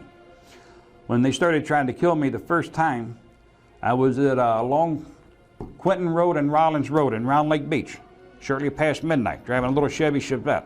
And the cops had been harassing me there. They knew who I was. Every time they see me, they'd handcuff me, get me out of the car, and my papers blew out. They'd throw all my stuff down the street. But this particular night, I pull up the stoplight there. I'm on Quentin Road, fixing to make a right-hand turn on Rollins Road. I'm staying with my Aunt and Uncle at this time. They're about 2 blocks down from there. I looked up in the rearview mirror, and I seen a car pulling up behind me with no lights in the next lane. I thought, shit, it's cops again. You know, I'm gonna get hassled again. It's not a squad car number, but I just figured it's detectives, you know. As it pulls up alongside of me, I'm looking in the mirror, sitting by the door, the little door mirror on the side, and I see an SMG come up. What anybody don't know what that is, it's a small machine gun, automatic weapon. As I see it coming out of the window, I roll across the seat, hit the door, hit the ground, roll back up against the rocker panel of the car. They put 30 holes in my car. Full clip they put into it. As they were pulling away, I come up off the ground with my piece, and I got up about 4 rounds. I'm on federal parole at that point. I'm not supposed to be carrying a weapon, but you never find me without a weapon. I got off 4 rounds, took the back window out. They kept going. I jumped back in my car, took a right on the Rollins Road, went down to Grove Avenue, pulled into the house of my Aunt and Uncle's at 1620 Grove. Went in there and got the tarp from my uncle out of the garage and put it over the car so they couldn't see the bullet holes. That was the first attempt on my life. I got out of federal prison in '88. This year's late '89, early '90, I guess. And when they started trying to kill me on the street, that was the first attempt on my life in the free world, as I call it. Next day, I went to see somebody down in the city, and I went up and I asked him a specific question, if we had a problem. I said, I went and I did my federal time. I said, I got busted on the chop shops. I didn't take nobody down with me. I said, I went, kept my mouth shut. I didn't testify. I didn't give nobody up. I took the conviction. I done my time. What's the problem? We got a problem, let me know. And he told me, he said, Jimmy, he says, he always called me Jimmy boy. He said, Jimmy boy, he says, come down, come down. He said, listen to me. He said, you got no problem with us. He said, you did your thing. He said, hey, you didn't have the problem. When you was down, you got money, looked after certain people for you, took care of your family. You had no problems. When you come out, you went to the restaurant, you said, everybody parked, everybody come by to see you. You said, we dropped a lot of envelopes. You said, you have money when you come out. Everybody looked after you when you come out. That's respect. Don't think we're after you. Said, whatever you've done, it's for your previous employers, not us. That's on the other side of the fence, the people that you worked for before. He said, them, not us, Jimmy. He said, I give you my word on that. After I talked to the certain parties in Chicago, down in the city, about them trying to kill me, and he's telling me that was my previous employers, what we're talking about here, we're talking about a government agency. I won't say which agency it was that tried to take me out, but I know at that time I had people in the DOD on me because I had taken certain material off the computer at Oxford from the arsenal, so that I worked in the office. I had an excess classified material there for building new tanks, new helicopters, everything. I had the gun emplacements off one of the Black Hawk helicopters. I had the allocations for everything. I had the rate of firing, anything that's classified, because we made a lot of the stuff there. We made the nitrine cable up fire the Sidewinder missile inside a federal prison. Okay. Anyway, the second attempt was, well, now I realized this here is not the crime family after me. It's got to be a government agency. The second attempt on my life was, late at night, they ran me over on my motorcycle. They hit me so hard, they bent the frame on it. They totaled the motorcycle out. That's all on record. Next time I come around, the third time, with these 2 off-duty officers. One of them is David Ostertag. They will never admit they had a contract on my life. And I want to stay one thing. I got no hard feelings against either one of these officers, even though they tried to kill me. I don't take this anything personal. I take it they were doing a job. They were doing what they was paid to do. They just blew it. But the thing is this, I'm here because somebody opened up on my partner and me. They tried to kill us in broad daylight on May 7th, 1991, 3:15 p.m., maybe 3:30, in the middle of Route 12 in a little place called Buffalo Grove. We're between Quinton Road and Long Grove Road on Route 12. They forced us off the road. When they forced us off the road, they say it was a high-speed chase. It really wasn't a high-speed chase. They spotted me at a gas station. I didn't even see them. I paid for the gas, got in the car. My partner, David Morley, he was driving. As we pulled out from there, they got in behind us. They got up alongside of us. He started hit the gas to go. And I told him, now hold it, pull it over. We don't run from nobody. And my exact words was, we don't run, pull it over. We'll deal with it. But they cut us off like he pulled into like a part of a driveway. It was gravel, a little fast. He hit the brakes, we slid into a little tree. The tree we hit wasn't any bigger than my arm. I threw the door open on the right-hand side to exit the car. This was a leased car. As I threw the door open to exit, they drove their car, which is a white unmarked car, into the side of our car. When I seen the front of the car coming to the door, I jerked my leg back up off the ground so I wouldn't get it cut off and they were broken, and dug my head, and when they hit the door hit me and knocked me back into the car. I bounced off the dash, and at that point, they opened fire. My partner, David Morley, very good man. He saved my life on several occasions in the free world. His left hand is paralyzed. He'd been shot up a couple times before in shootouts. He can't use his left hand. At this point, he's leaning down, fumbling under the seat of the car, looking for his gun, looking for a 9mm. And I'm yelling, get out, get out, get out. And to me, it seemed like it's taking forever. When he got the 9, he put it up under his arm. He's got to close his arm, reach across, open the door, and exit. This is only a few seconds, but it seemed like a lifetime to me. When we come out of the car, when he come out, he took the first shot. David Ostertag went down. At this point, when I come out, there was no need for me to even shoot. The other officer, Bittner, I didn't know they were cops at that time, neither did my partner. We had no idea they were police officers. He crawled up under the car, and he was screaming, I guess, they're going to kill us both, they're going to kill us both. But David Ostertag was already down. I grabbed the AK-47 out of the car, had it in the back seat. I'd went and picked that up out of the storage shed for the simple reason I'd had a meeting prior to those people, and somebody had poked me in the chest, and I just knocked them down and stomped on them a couple times and told them, don't ever threaten me to tell me you're going to trunk me. If you do it first, and then come and tell me that you done it. I went and told David, I said, we got problems. I went and got the AK-47 out, got the ammo can out. I had a 30-round clip in the AK-47. This is all in the law books. The ammo can had 520 rounds of ammo in it. David Ostertag can tell you how many rounds we had for the 9mm, the clips, all the loose rounds. I went into a little swamp. Took them several hours to get me out. The AK-47 tractor spring, it broke, it wouldn't fire. A lot of people around, a lot of people. We had traffic backed up from the shooting incident there all the way to Wisconsin and all the way to the city of Chicago. So if who opened fire first? They opened fire first. And they were in an unmarked car? Unmarked car. Plain clothes? Plain clothes. They had a windbreaker on. They were wearing a badge on their gun belt underneath the windbreaker jacket, sitting in a car. They were shooting from inside the car. David Ostertag had exited, coming around shooting when David Morley dropped him. Did they ever say you were under arrest, or? No. Did they yell police officers? Nobody identified nothing. I mean, the shooting started. How many shots were fired before your partner took the shot? Well, I'm going to say they got off probably the first 14 shots. They say they fired 3 and 11 out of 52. They said we fired the rest of them. But there's not that many shell casings on hand. And if the only weapons that were fired were 9mm that day, and my weapon hadn't been fired, that leaves 3 clips. It's only 45 rounds of 15 rounds to 9mm in a staggered clip. And they didn't fire that many. They still had rounds in theirs. So there's no way 52 rounds were fired that day. Oh, there's all kind of witnesses that seen what went down. There's witnesses that will plainly state on who got out, who shot who, and who shot first. That's all in the court documents. So how did they get a conviction if there were witnesses to say they fired first? That was very simple. We were tried in Lake County, Illinois. It didn't take them long to convict us. Everybody on the jury was related to a cop. You don't shoot a cop and walk away. You shoot a cop, it don't matter if it's self-defense or not. I had witnesses that come there to testify on my behalf, and that was irrelevant, and they were not permitted to testify. My own aunt was not permitted to testify at my trial. As far as I'm concerned, it was a frame. It was self-defense, over and out. And I didn't even shoot nobody.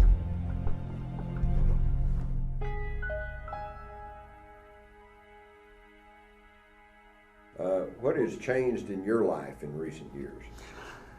I think probably the biggest change in my life is, and let me go back just a little bit farther. Before this change took place, I had no emotions or no feelings, basically speaking, for anyone at all.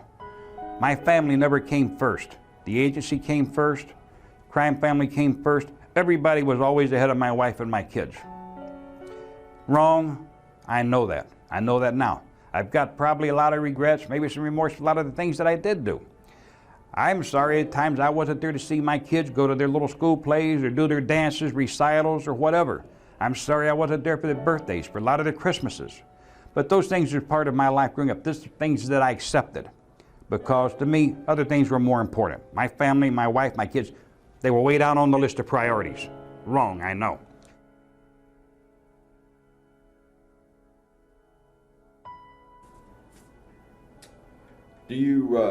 Are you remorseful about shooting Kennedy? For many years, no, I wasn't. But as the time goes by, I'm not saying remorseful for shooting Kennedy. Maybe I'm more remorseful for how it affected this country and for the things it's done. Maybe John F. Kennedy did do some good things for this country. I'm not really sure. But I got a lot of remorse for a lot of things that I've done. But that's for the simple reason I've got my life turned around a little bit. So I can't be as hard as I used to be. I try to have a lot of compassion for my fellow man.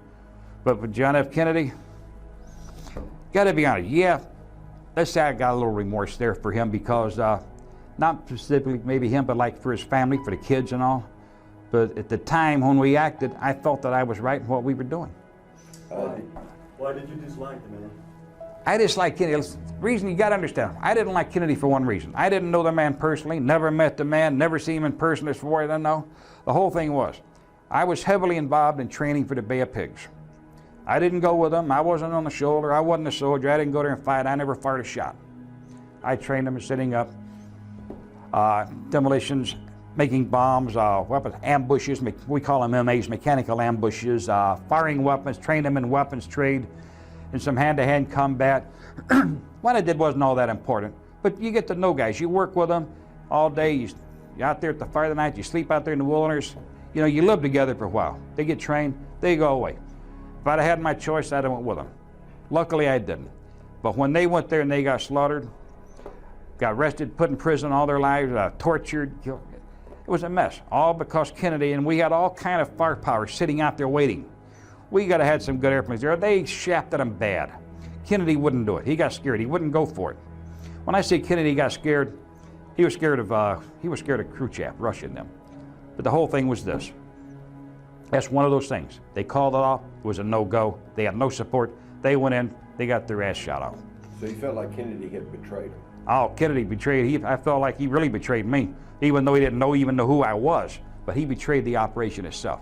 And this was a government-sanctioned operation without a doubt. And when this happened, and then later I found out that a lot of the people that we had trained as supposed to have been there, they were put on I want to call it a banana boat, like a freighter. And these people, they were trucked around. There's several hundred men on this freighter. And they're giving them like a 5-day joyride around the Gulf of Mexico instead of taking them over there to fight. And these guys, these Cubans, I mean, they were dedicated. They were dedicated where these were, well, when you get down to it, what's a patriot, what's a terrorist? The Cuban that have been terrorists, that's the patriots, okay? A patriot and a terrorist, the only difference is what side of the fence you're on. Everybody's fighting for what they believe in. But these Cubans, they were fighters. They wanted to go. And they were very, very upset with the agency and a lot of other people because they didn't make the scene.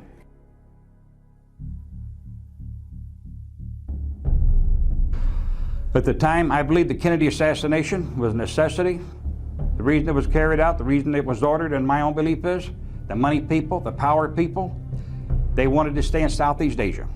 It's not about who did who to what over here. It was about the money that was to be made. John F. Kennedy wanted to bring all the boys home from Southeast Asia that were over there. Certain people wanted to keep those guys over there. We needed it because there's going to be deep seaports built. There's going to be the biggest runways in the world built for bombers in different places, in Guam, Okinawa. Southeast Asia is going to be flooded with air bases. We're not talking millions, and we were talking maybe $1 trillion or more. You've got your chemical companies that's going to come in. This is the greatest ground there ever was for chemical warfare testing. And to have a war, you need deep sea ports, you need runways, airplanes. manufactures tanks, weaponry, ammunition, munitions to be made, bombs to be made. We're talking an all-time economics deal here. Big money. They're sad to say, the rich get rich, the poor get poor. The poor die, the rich got richer.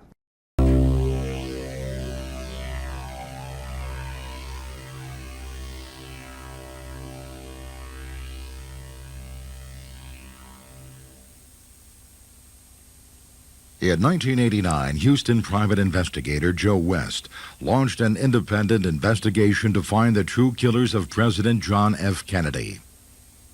After 3 years of disappointments and dead ends, financed at his own considerable expense, West suddenly received a tip from an unexpected source, an FBI agent who asked to remain nameless. The tip led Joe West to Joliet State Penitentiary and a prisoner named James E. Files.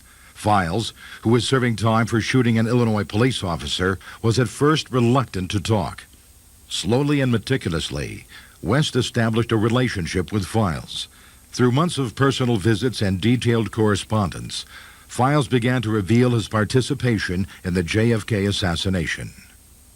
Files was nearing a full confession when West became ill and passed away in 1993. It took 13 months after Joe West's death, but on March 22, 1994, associates of West's videotaped an interview with Files.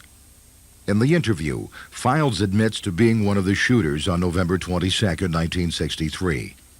He also implicates organized crime members Charles Nicoletti, Johnny Roselli, and Sam Giancana. For the next 2 frustrating years, attempts were made to bring the interview to the public, which finally led this confession to us. We now present this document to you in its unedited form exactly as it was taped. The breaks in the confessions occurred at the time of the taping. Nothing has been altered. We now leave the judgment of James E. Files and his confession in your hands.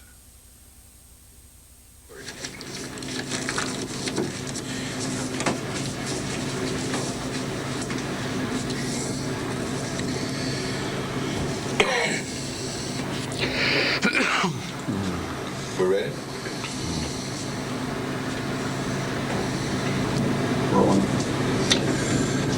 Please tell me your name, man. My name is James Files, and I changed my name basically at the end of 1963 for purposes of, let me rephrase that. I took the name Files in 1963. My real name is James Sutton. Say that again. My real name is James Sutton, but I changed my name in late 1963 due to the fact that at that time I wished to get married and raise a family. And what is your name now? Today I'm incarcerated. I'm under the name James E. Files. I have raised a family under that name, James Files. Did you change your names for any particular reason? I changed my name. I changed my name for a particular reason because I have been working with a radical Cuban group, and excuse me. What we wanted to do at that time was to protect my identity so they wouldn't know who I really was when I got married because of my family life. I didn't want anyone to retaliate on the things that we were doing. And so I took on a different identity that was authorized to me through a government agency. Were you ever in the armed services? I was in the 82nd Airborne. I went in 1959, state of entry, January. And in July 10th of 1959, I believe it was July 10th, we shipped out to Laos. I was 82nd Airborne.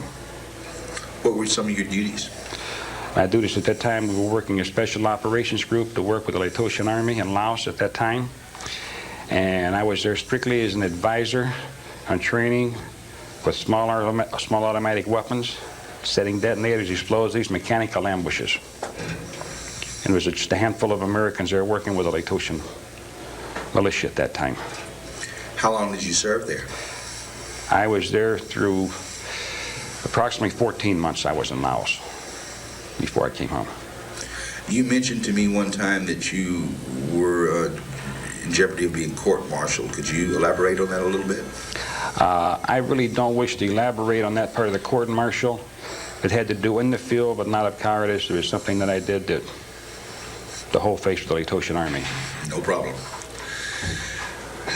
Could you tell me about how you first became involved in organized crime activities?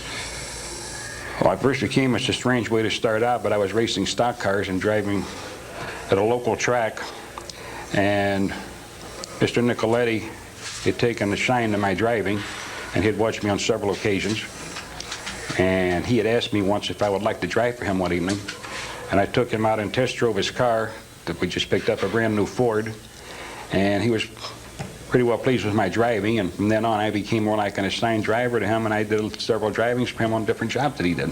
An up-and-coming figure with organized crime, and he was known as one of the local hitmen. And as far as I'm concerned, he was the best there ever was, as far as I'm concerned. What mafia family did he work for? He was out of the Chicago family. Who would have been the boss of the Chicago family? At that time, Tony Accardo.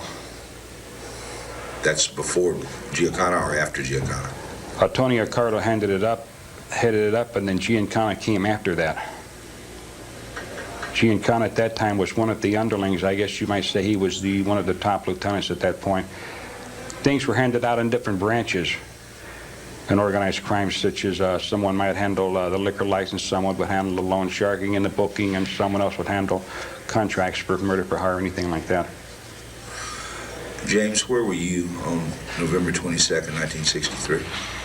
On November 22nd, 1963, I was in Dealey Plaza. I arrived at Dealey Plaza shortly before 10 a.m. that morning. What was your reason for being there? My reason for being there at that point was to look the area over, and I had driven a vehicle down there, and I had taken several weapons to Dallas, Texas. For what purpose did you do this? I did this for the sole purpose for the assassination of John F. Kennedy. Who instructed you to do this, James? Tell me the story. Back, your own words.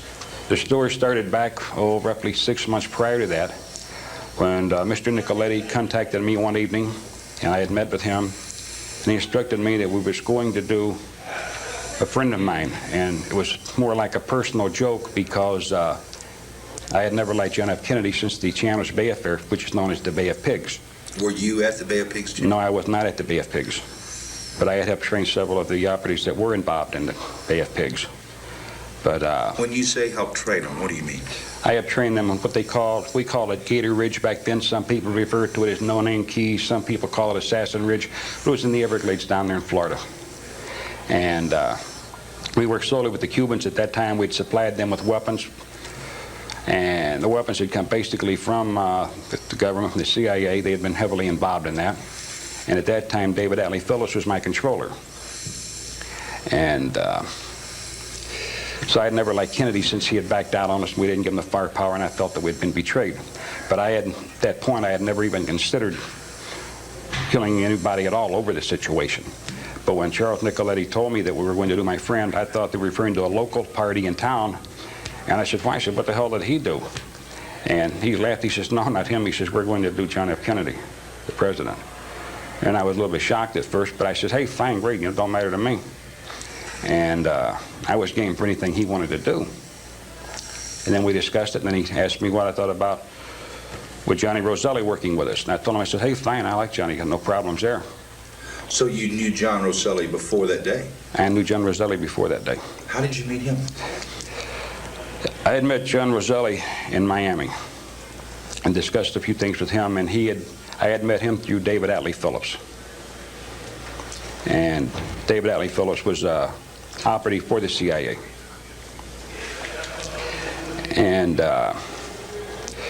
through time, everybody got to be fairly well good friends, but I grew up basically under Chuck's wing, Mr. Nicoletti's wing, and Chuck had told me we were going to do it. We had first originally planned to do the assassination in Chicago, but a lot of people didn't like that idea, so then it was moved to another location. When you say we planned it, could you clarify we? Well, when I say we, I was just with Mr. Nicoletti. Whatever he said do, I would do. And when I say we, I'm referring like the only thing I did was just drive the car, whatever that they needed me for.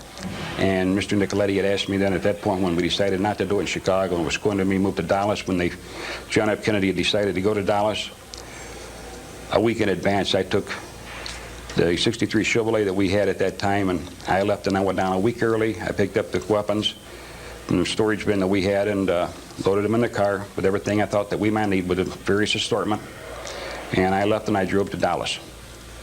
I stayed out of the place at Mesquite, Texas, and once I got there, I called back and notified Mr. Nicoletti that I was there and on the scene. And the following day, Lee Harvey Oswald came by the motel where I was at, because they'd given him my location, and he took me out to a place somewhere southeast of Mesquite where I test fired the weapons and calibrated the scopes on anything that might be needed. And then he was with me for a few days in town there. We drove around so I would know all the streets and not know running any dead end streets if anything went wrong and we had to flee from the area. So Lee Oswald spent time with you. He knew why you were there. You knew why he was there. Lee Harvey Oswald knew that I was there, but I never told him why I was there. He would just come over and told us stay with me and to help me out and assist me in any way that he could. Lee Harvey Oswald and I never discussed the assassination of John F. Kennedy. I discussed that with no one. Because my part of it, I had no part of the assassination at that time. All I did was go down, take the car down, take the weapons down, clean the weapons, calibrate the scopes, make sure everything was functioning properly, and then know the immediate area surrounding Dealey Plaza back to the expressways and the other local highways that could be used as an extraction point to leave Dallas in case something should go wrong. At that point, I had no involvement at all in the assassination outside of that, just doing my little job that I had to do. Could you give me the exact chronology of what happened from the time you arrived in Dallas? You've already said that you went out and you test fired some guns and things. Take me back to maybe November 21, the day before, and just in your own words, tell me what happened from November 21, 1963 till the night of November 22nd, 1963. We go back November 21st. I had everything pretty well set up on my end of it as far as knowing the area, knowing the streets, memorizing a lot of the major points there in the intersection, crossing railroad tracks and trestles and things. I had the weapons prepared and ready to go. I had those installed in the car where I wanted them. Everything had been calibrated. All ammunition had been set and ready to use. And I got a good night's sleep that night, and the following morning, I got up early, and I went to the Dallas Cabana Hotel to pick up John Roselli. And I'm going to say somewhere shortly around 7 o'clock that morning, maybe a few minutes past 7. And I picked up Johnny Roselli, and we drove from the Dallas Cabana to Fort Worth, Texas, to a pancake house they had there, just off the major highway. And we went there to meet someone. I did not know who we was meeting, but he had already told me, Johnny Roselli said we was going to meet a man by the name of Jack Ruby, that he had some things that we had to pick up. And when we got there, Johnny Roselli told me, he said, I'm going to go in and sit in the booth. He says, you wait and come in later. He said, sit somewhere else where you can keep an eye on me in case something goes wrong. I want you to cover my backside. So I positioned myself after Johnny Roselli went in. I stood at the counter, ordered a cup of coffee, and sat there and waited. This one heavy-set gentleman came in, and he went over, and he knew Johnny Roselli. I assumed that they shook hands. They talked for a minute and sat down in the booth together. And they passed over, I'm going to say probably by 9 envelope, a null envelope that has some material in it at that point. After a couple of minutes, he got up. They shook hands. He left. I went out into the parking lot. Sure the air was clear. Started the car up, pulled up by the door. Johnny Roselli come out and got in the car. I never met Jack Ruby, never said hello or anything. And Johnny Roselli got in the car with me, and we started back to Dallas. He opened the envelope up, and there was identification in there for Secret Service people.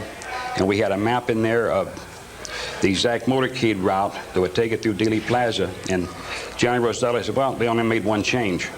And that was when he informed me that they was coming off of Main Street onto Elm, or onto Houston there. They made the zigzag, the little turn that they should have never made.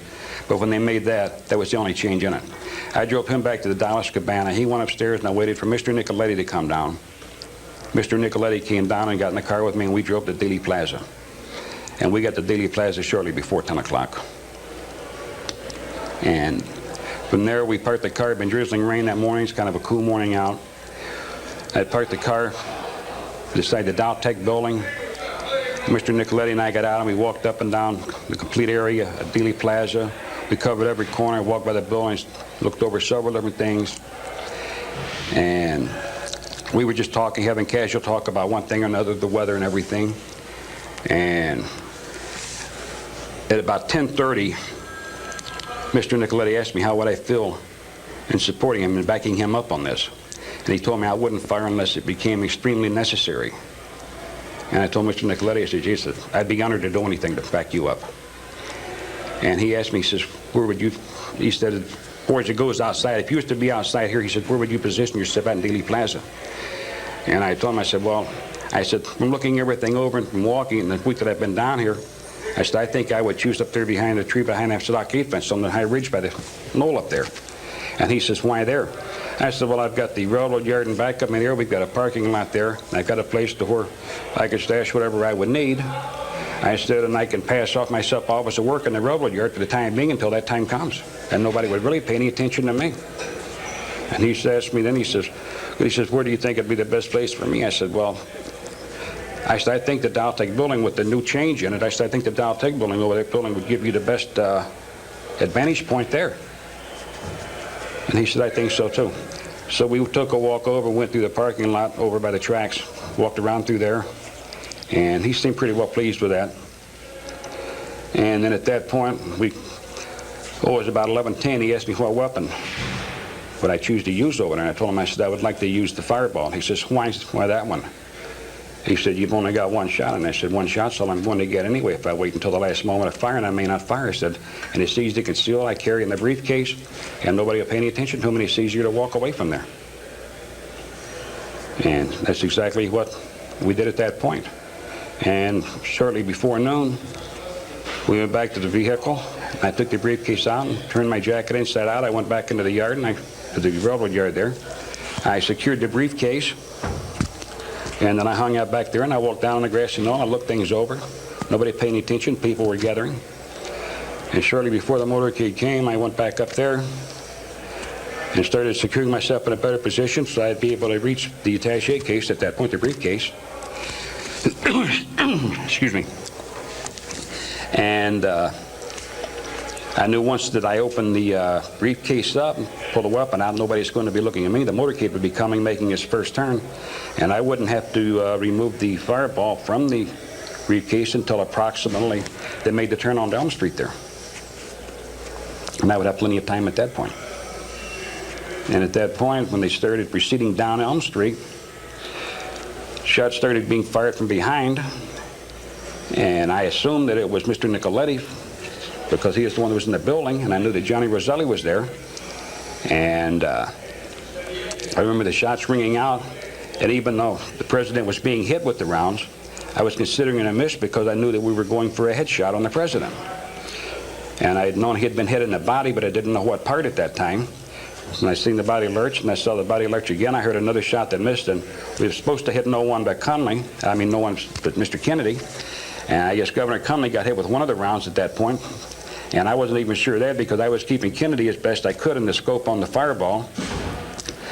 And when I got to the point where I thought it would be the last field of fire, I had zeroed in to the left side of the head there that I had, because if I waited any longer, then Jacqueline Kennedy would have been in the line of fire. And I had been instructed for nothing to happen to her. And at that moment, I figured this is my last chance for a shot, and he still had not been hit in the head. So as I fired that round, Mr. Nicoletti and I had fired approximately at the same time as the hit started forward, then it went backward. And when I would have to say that his shell struck approximately 1,000th of a second ahead of mine, maybe, that's what started pushing the head forward, which caused me to miss in the left eye, and I came in on the left side of the temple. And at that point through the scope, I witnessed everything matter and skull being blown out to the back of the limousine, and everyone on television watching saw Jackie Kennedy crawl out there to get it. And I watched her hold on her hand to crawl back in the car, and I put the fireball back into the briefcase and closed it up, and I'd pull my jacket off, reverse my jacket, so I would have, instead of a plaid slide out, I would have the gray like a dress jacket, more or less. And I put a cap on my head, my hat, to walk away with carrying a briefcase. How did you exit the plaza? When I exited the plaza, I walked to the edge of the stockade fence. I did not walk down the steps. I walked back over across the grass to the dead-end street that ends there by the parking lot. And I proceeded to, I believe that's Houston, cross Houston and went into the Dowtech parking lot. And when I got into the car, Mr. Nicoletti was already in the car, and so was Johnny Roselli. And I got in the car and drove away. What happened to the shell casing that you fired at John Kennedy? The shell casing that I fired at John Kennedy, when I took it out of the weapon, it's one of those moments when you feel like you're above everything else, and I guess I was a little bit cocky with it all.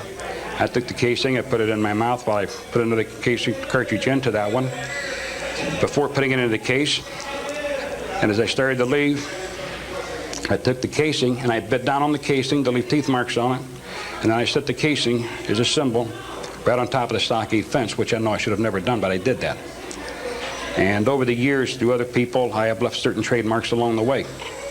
But the casing was mine. It had teeth marks on it, and no one knew it was teeth marks here until recently in 1994. And they just had that examined to find out that it was teeth marks on there. But I left it more or less as a signature of my calling card. Your trade? You might say my trade.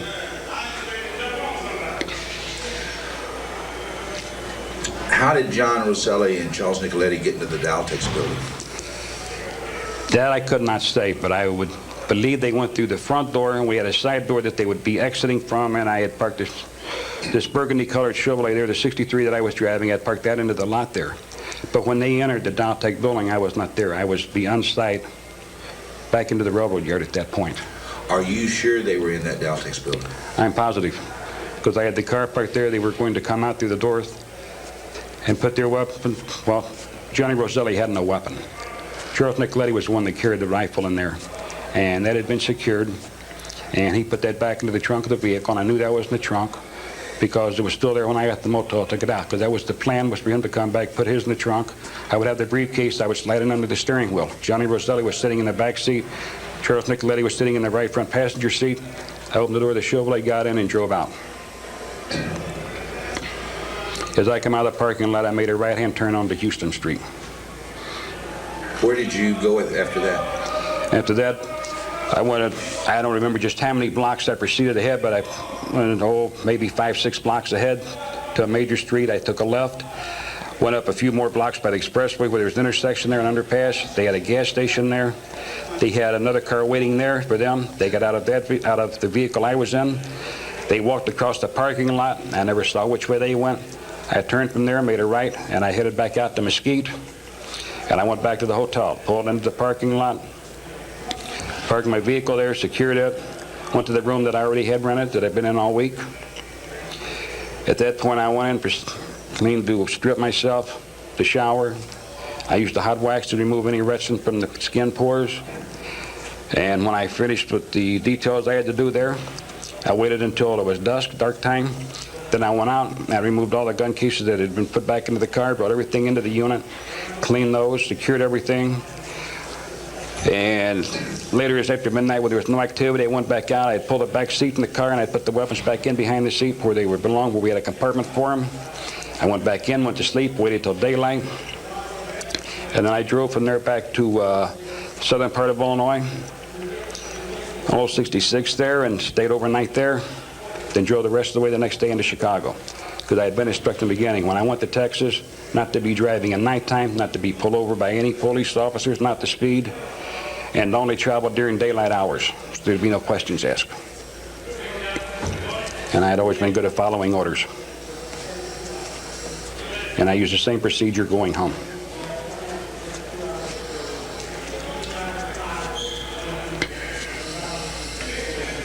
Let's stop for a second. For these people here, in the beginning, I couldn't get nothing done. They were all down on me because a cop got shot. And my guitar was, okay.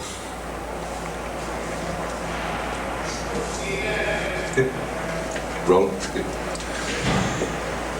How much money were you paid for your participation on November 22nd, 1963? Well, the money that I received for that job in Dallas, I'd never asked for a specified amount. I'd never even asked for any money. I was just honored to do it with Mr. Nicoletti.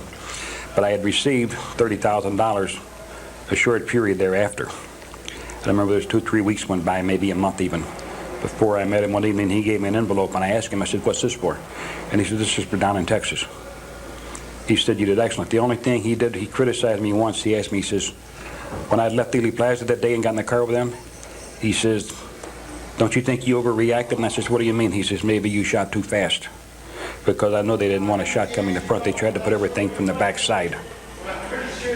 And I told him at that point, I said, well, it's my last chance for the option. I said, if I didn't fire at that point, I couldn't fire without endangering Jackie. Jimmy and Joe West's notes and in Don Irving's interview notes with you, and in what you told me before, you told me you received 15,000. 15,000. You just said 30. I just said 30. How much did you receive? All total, it was 30. I didn't want to say to you again. I'm telling you the truth. I got 30,000 on the first part.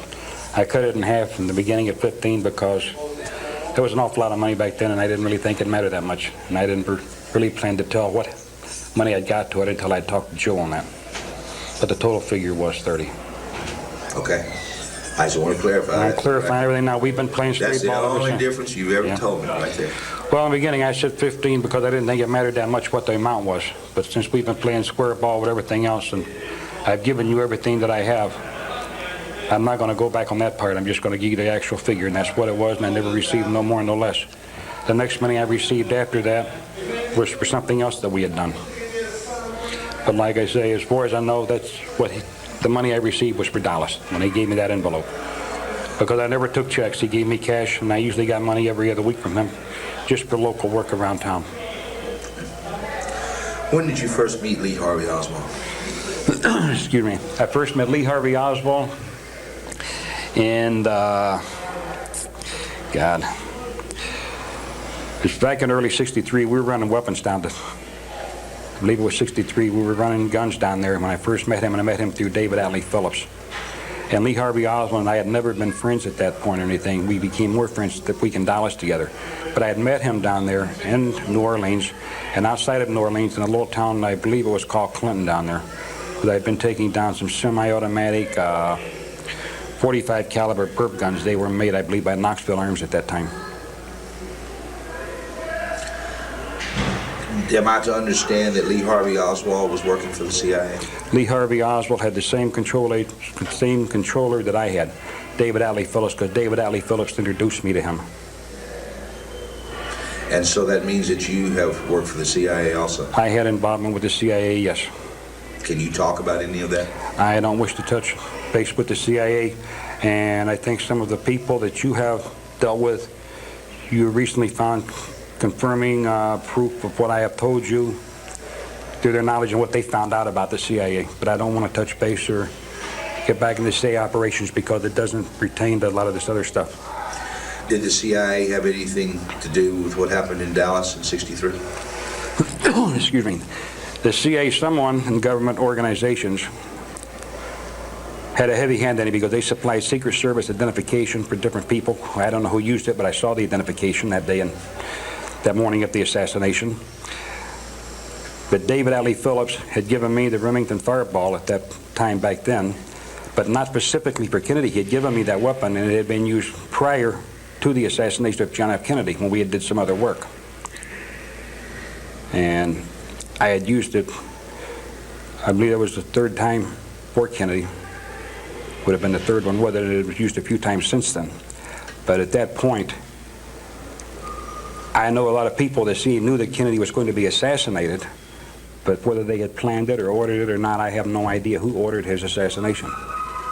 When you were in Dealey Plaza, did you see any other people there that you recognized that may have been involved with the mob or either with the CIA?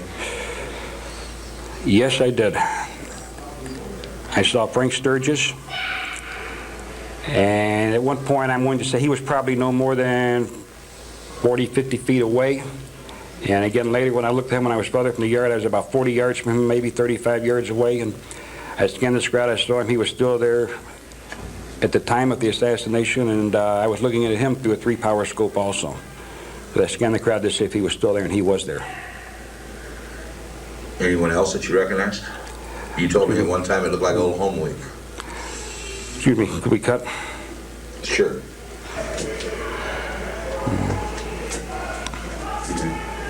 Did you see anybody else there you recognize? Yes, they had Eugene Brading. He was there. James Braden, some people referred to him as, but I knew him as Eugene Braden. Why was he there? That I have no idea. I never talked to the man there, never discussed anything with the man. But I know that he had been there with Johnny Roselli and with Charles Nicoletti, because he was at the Dallas Cabana that morning, and he had been out front talking to John Roselli when I pulled up in the Chevrolet. Why was Sturgis there? I have no idea. I never discussed anything with Sturgis, but I knew him very well, and I know it was him. Did you ever see Sturgis with Nicoletti or Roselli, or was he involved in planning in any way or anything? As far as I know, Frank Sturgis had no involvement in the planning, and I had never saw him speak with Mr. Nicoletti or Johnny Roselli that morning, although Sturgis did know John Roselli, but they wasn't together that morning to my knowledge.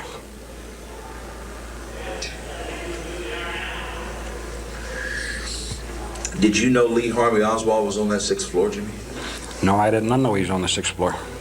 You got to say it. I did not know Lee Harvey. I did not know that Lee Harvey Oswald was on the 6th floor at the book depository that morning.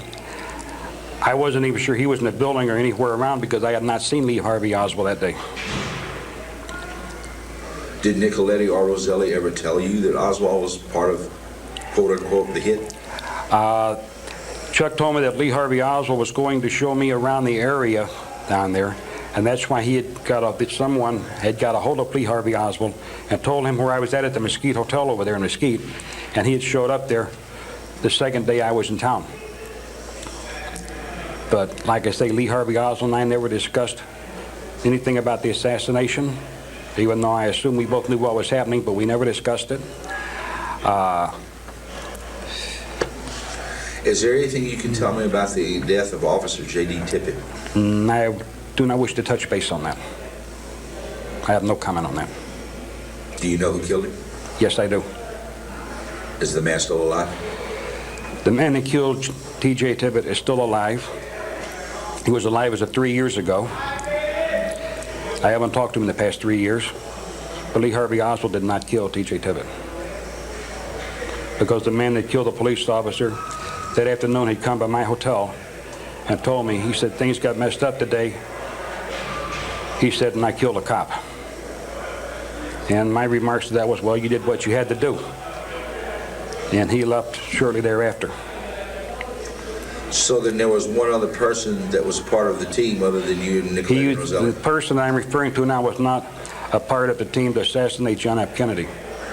As far as I know, his job would have been to kill Lee Harvey Oswald, from what I understood, without asking any direct questions, because I did not want to know what anyone else was doing. All I wanted to know was what my assignment was, what I was to do, and the least I know about other people, the better off I am, because I didn't want very many people knowing who I was or what I'm doing.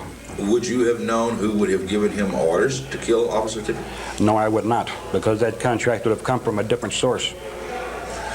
Did you see Jack Ruby in that plaza that day? Yes, Jack Ruby was in the plaza that day. Where was he?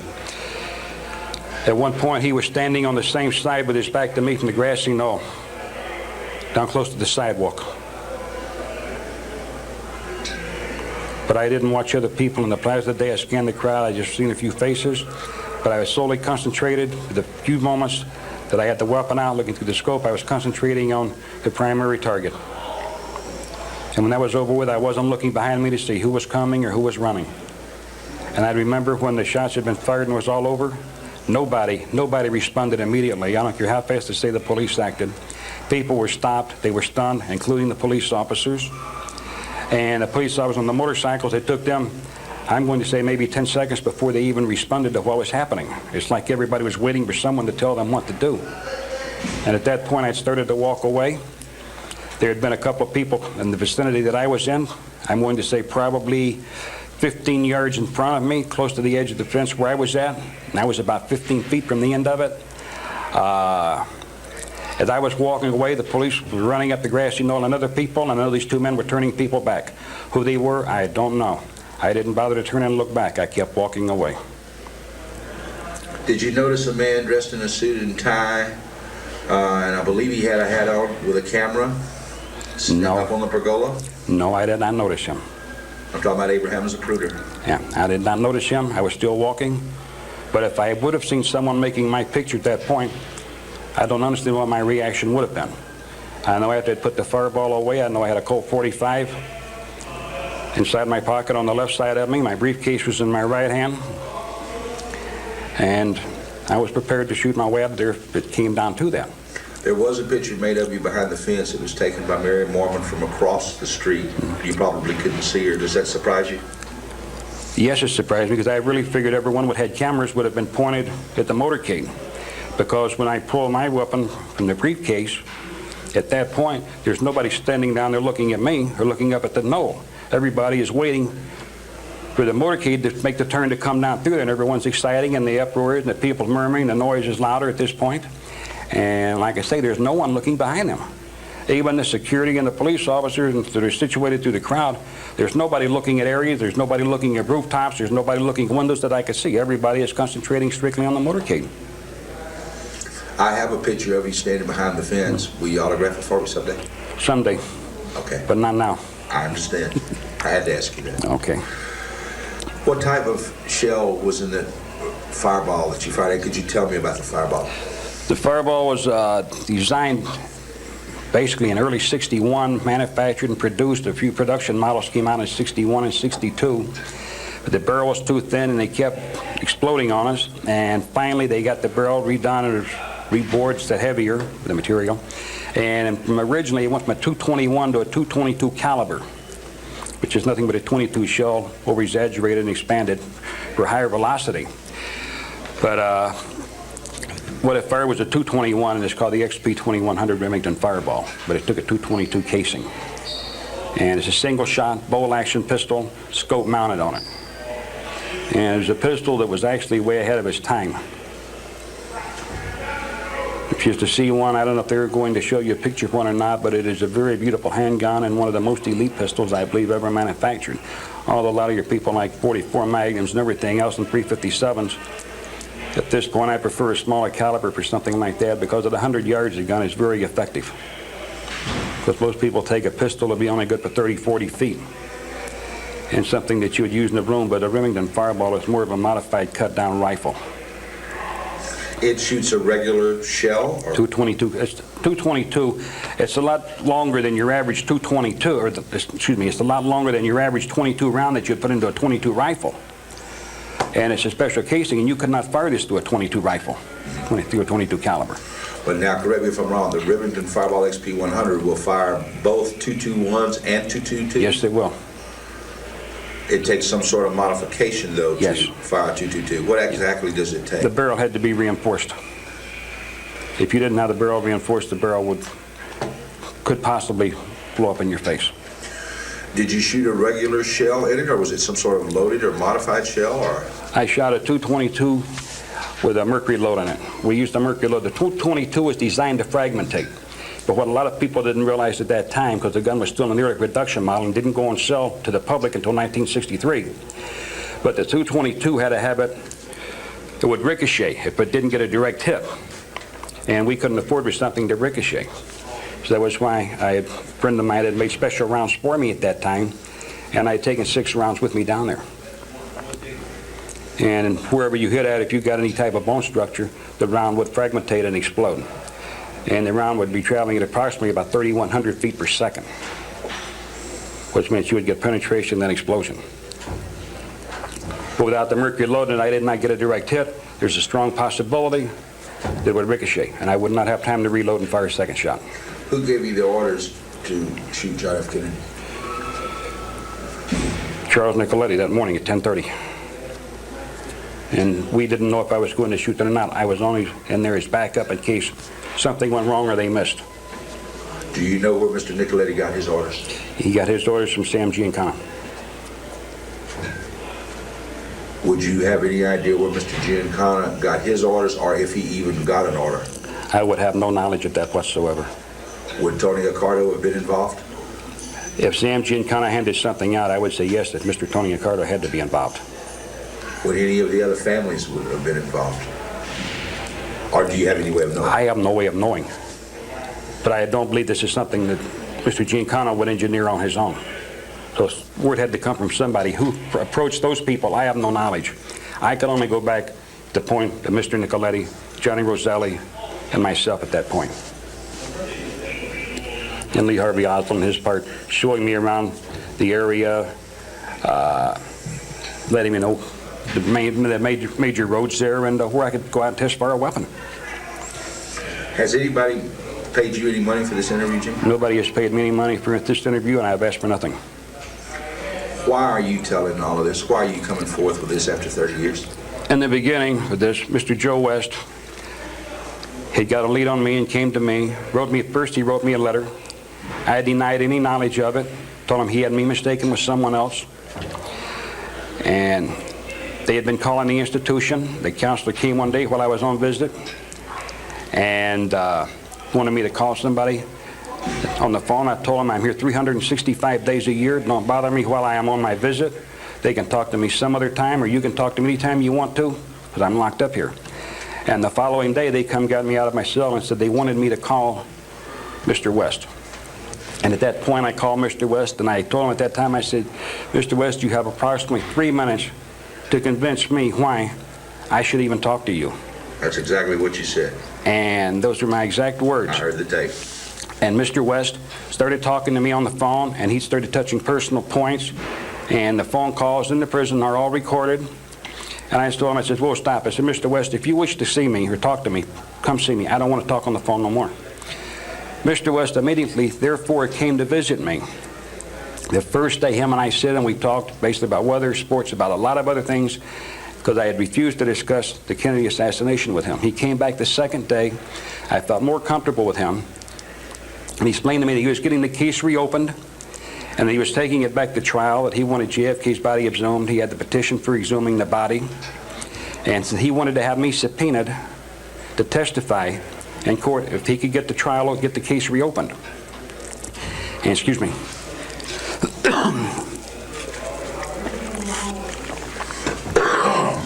Good break. Yeah. He's about to die. Yeah.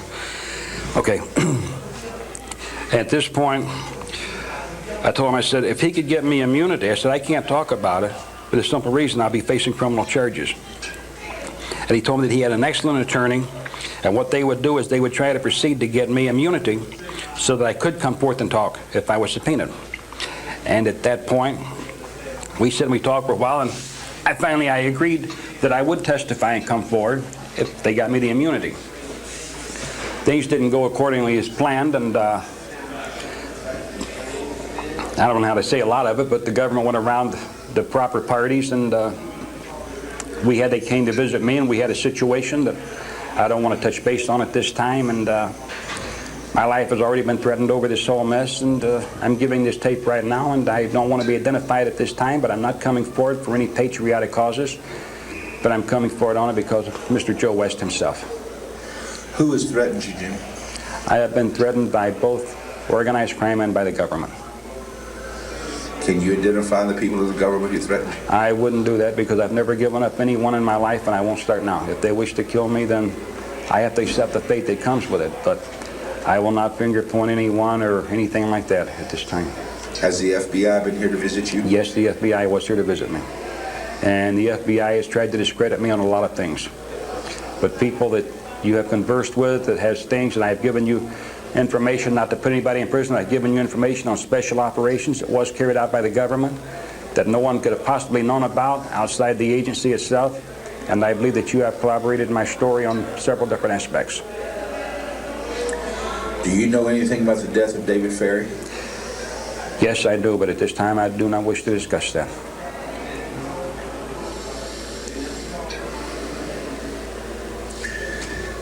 What? Move that mic over just about 6 Mine or his? Yours.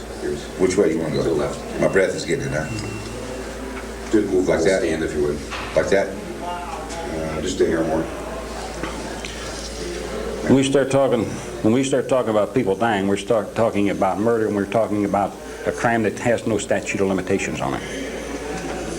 And as long as I have no immunity, there's not much that I can say about David Ferry or a couple of other parties that I have been asked about.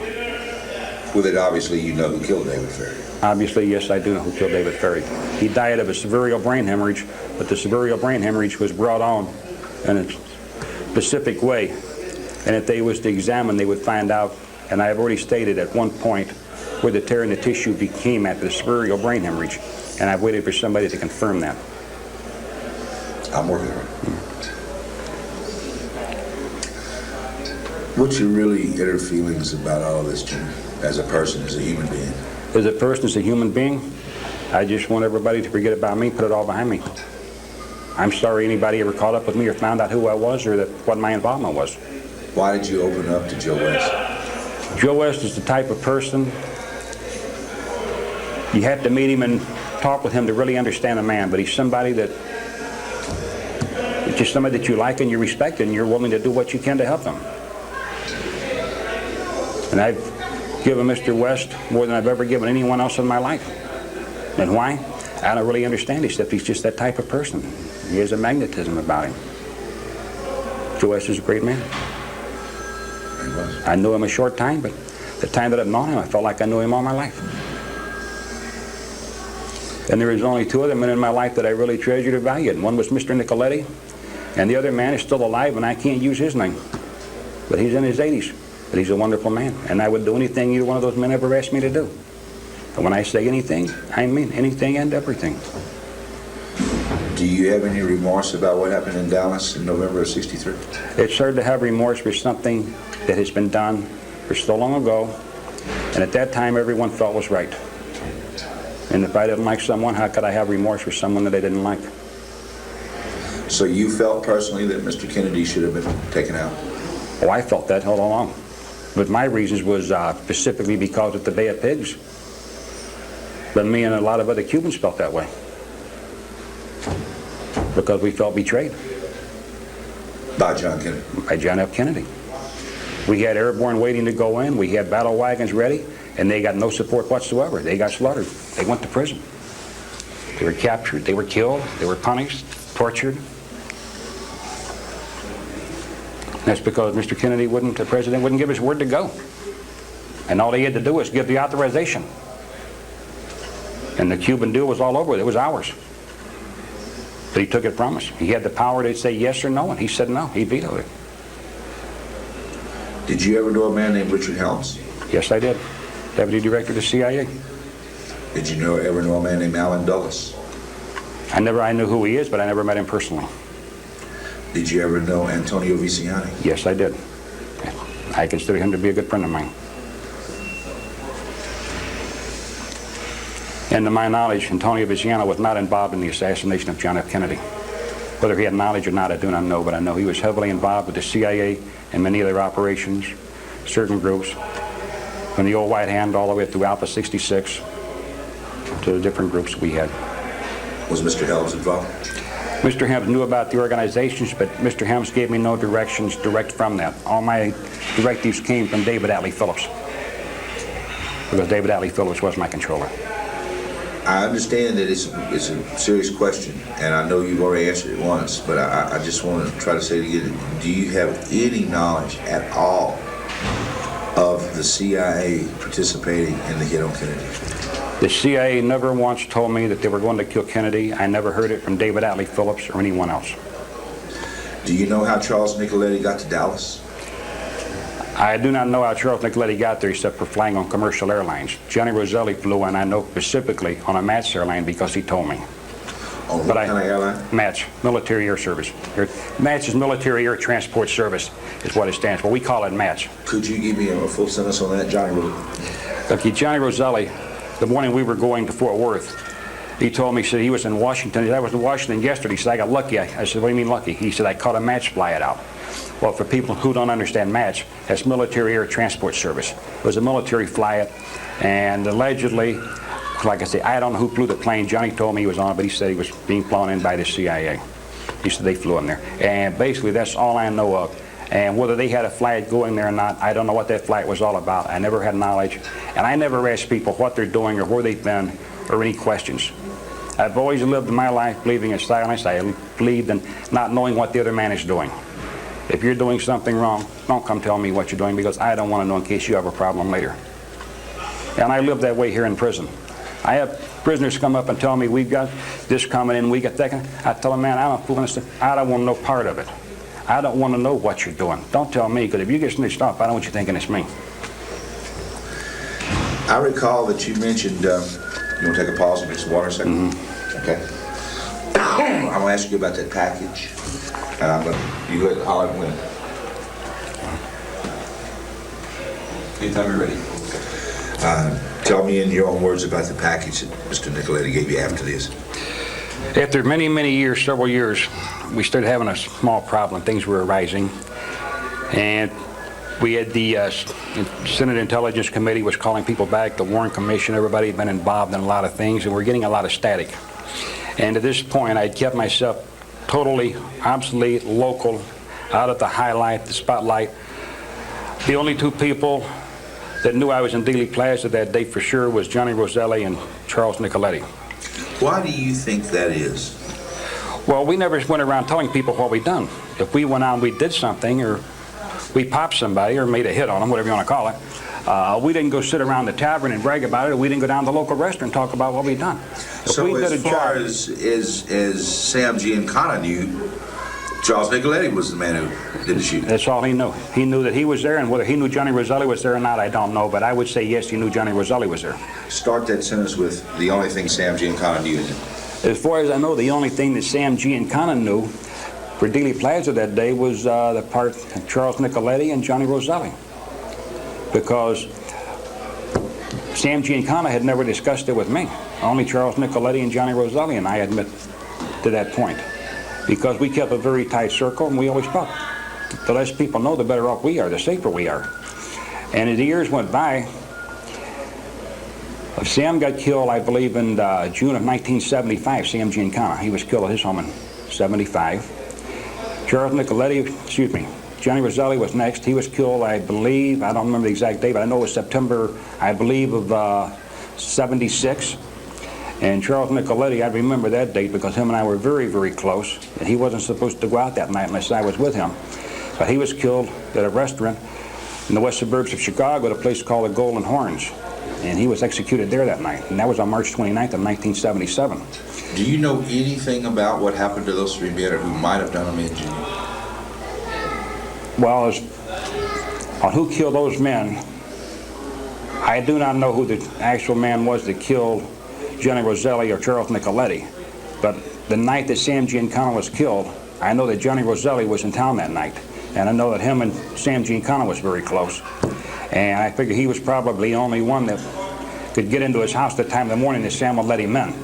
But to say he specifically killed him, I can't say that because I don't really know, because it was never admitted to me. But I know Johnny left and went back to Miami. But anyway, after Sam was dead, Johnny was dead. I didn't know who killed Charles Nicoletti, and if I had have known, I would have went after them myself, so that knowledge never became known to me. But right before Chuck was killed, we knew that there was a problem, and I'd been riding constantly with him and staying in his companionship, more or less as his bodyguard watching on anyone that we went to meet. And I would usually carry 245s with me. And I'd keep a windbreaker across my lap with each gun laying in my lap with a hand on each one. And we'd been very, very careful. And approximately 2 weeks before his death, he had given me a package and told me, he says, put this away. He said, someday you might need this. He said, there may be people looking for it. He says, do not let this fall into the wrong hands. Well, I took the package and I wrapped it into cheesecloth and put some plastic around it and put it in a little metal box, and I went out and I buried it, put it where no one would find it. And I'd left it there. After his execution, and he was killed on March 29th of 77, I'm going to estimate it's probably between a week and a half to 2.5 weeks right thereafter, I don't know the exact date, that I was leaving one of our local clubs where we had card games going and making book and everything, and it's all shortly past midnight, I guess 1 o'clock in the morning, as I walked out, I was abducted and I was gassed and thrown into a vehicle and taken away, and I'd been interrogated for roughly, I don't know, maybe day and a half, whatever it was, 2 days even. I'm not even sure how long they had me at that point, because when I come out of it, I was in pretty bad shape. But I had went through a very rough interrogation, and I knew it wasn't the outfit that did it, because if there was any doubt there, they would have killed me. So I figured it had to be a government agency that had picked me up. And they wanted the notes and the books and the diary of Charles Nicoletti. And I never gave it to them. And I was thrown from a car, left stripped, my legs and hands still bound behind me. And I was picked up at one of the suburban towns of just west of Chicago. And the police recovered me, took me in, and then that family had been notified, and they wanted to take me to the hospital. And I didn't want to go to the hospital. I went home, and I had my right-hand man come over at that point and stay like at the house with me, because I couldn't even get up and walk to the bathroom. He had to pick me up and carry me anywhere I went. That's how bad shape I was in. And at this point, my wife had already thought that I was dead, so had everybody else in town when I had been picked up and carried away that way. And as soon as I was able, I got up and made sure I wasn't being followed or watched by anyone. I went and I dug the package up. And the package that was there was identification for Secret Service. In that package, there was his personal diary that he had made a lot of notes on, things that people that had been killed over the years. And there was also the map that Johnny Roselli and I had received that morning in Fort Worth, and the man that was supposed to be Jack Ruby when we had met over there, and he had gotten that package. That map was there. And I destroyed that at that time, because I knew then that somebody was really after it and wanting it. But you kept Nicoletti's diary? Yes, I still got that. Can you tell me anything about its contents? No, I won't get into that, because we're getting involved in organized crime, and I will not do anything to hurt anybody, anywhere in that branch. This way, the only thing I'm seeing here is Charles Nicoletti is now dead, so is Johnny Roselli and Sam Giancana. I can cause them no harm. But I will never, ever put a man in prison. I would not give anyone up right now for my own freedom.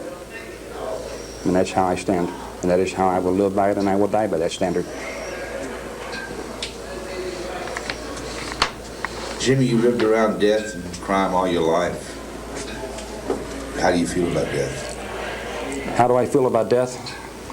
To me, it's just another new adventure. Don't get me wrong, I'm in no hurry to die. When the time comes, though, I will accept it. And I've looked at death several times in my life. I have had people from the outfit, the police officers, put guns to my head and threatened to kill me. And I've looked them in the eye and told them to shoot. And a couple of them, I told them they didn't have the balls to shoot. And a couple of local cops, they come to my home one night and surrounded my house, took me out. After working me over severely in the front yard, took me down to the railroad tracks before they took me to the station house. Took me to the railroad tracks, driven me out of the squad car, handcuffed, put a gun in my head and told me, "You piece of shit, we're not taking you in, we're going to kill you." And I told them, "You ain't got the balls to do it." Obviously they didn't. And they didn't. They took me on in. My wife was waiting at the precinct station. The lawyers were there. And I was released approximately 45 minutes later. Jimmy, is there anything else that you want to say from your heart about what has occurred in your life, or particularly about November of '63? Is there anything you want to add or you want to say personally? No. I've lived a good life, did a lot of things, more than probably any 100 men has. But I've lived my life, and I can't look back and say, well, I would change this or I would change that, because I wouldn't. When people see this interview on television, what do you think people will think? Most of them, I don't think they'll believe me.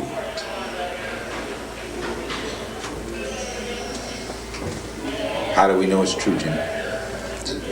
There's no way to really prove it, except, like I say, some of the people, you have corroborated a lot of the things that I've told you.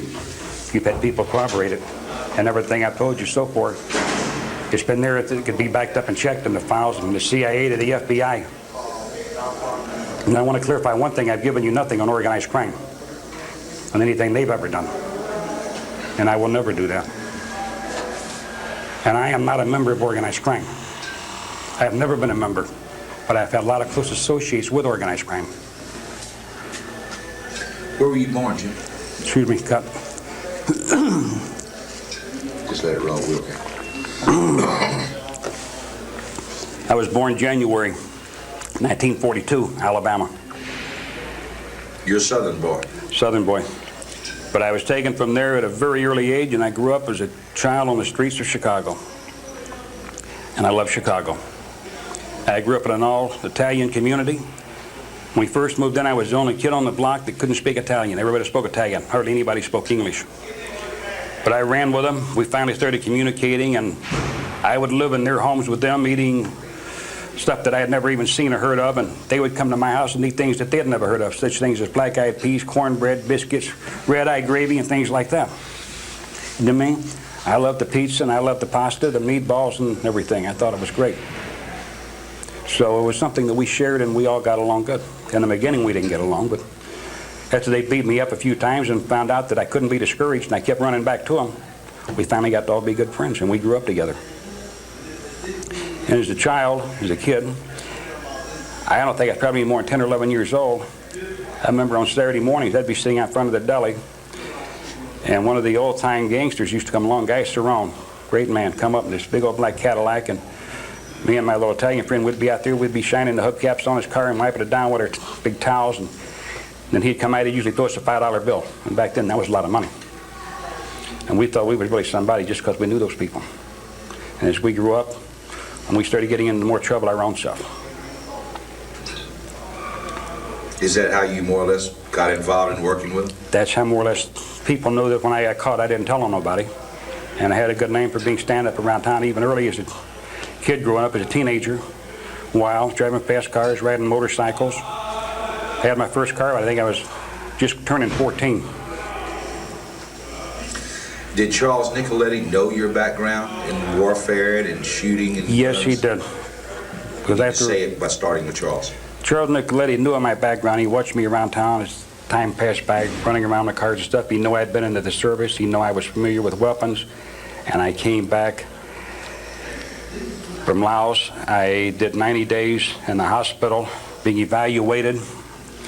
And the day I walked out of there, I was recruited by David Atlee Phillips. Showed up that day as I walked out of the hospital. And my first assignment with the agency was after I had been shooting in Laos and made my mark there. They thought that I could be of use to the agency at that point, and I was training some Cubans at that time. And that's when I first got involved with Chanos Bay, the Bay of Pigs. And after all that blew up and went down, and everybody got their face dirty, and the CIA got dirty in the Bay of Pigs and things, I was home for a while, and I started racing stock cars. And Mr. Nicoletti took a shine to me. He'd watch me race cars, and you know, I was up and coming, knew my involvement with weapons, but he wasn't concerned about my weapons in the beginning. He was only concerned about my driving ability. And I admired him, and to me, he walked on water. I got to tell you, I love the man. He was one of the two greatest men I ever knew. What kind of guy was he? He was very well-spoken, well-mannered, quiet. He didn't swear. There was no profanity in the man. I probably only heard him swear maybe twice in my whole life, and that was at the FBI. And they had us under surveillance a couple different times. And he was very quiet, but he was also very deadly. It's like a rattlesnake, you might say, without the rattlers. And you never knew when he was going to strike. What kind of guy was Roselli?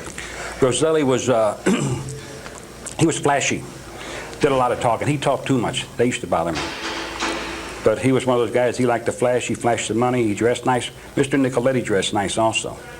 But Mr. Nicoletti did not flash in the same style that Johnny Roselli did. There's much difference, is night and day. Johnny was loud, boisterous with everything. What kind of guy was Sam Giancana? Sam Giancana was a wonderful, lovable old man that was quiet, anybody's grandfather. I mean, he was great. But boy, if you got him riled up, it's like with a little terrier bulldogs getting a hold of you. He could just tear you up. He was good. I respected him a lot and everything else. But I didn't, Sam Giancana, I didn't work for him. He never gave me no orders, never told me to do anything. The only ones I took orders from was from two people. One was Charles Nicoletti, and like I say, the other man is still alive, and I want to identify him.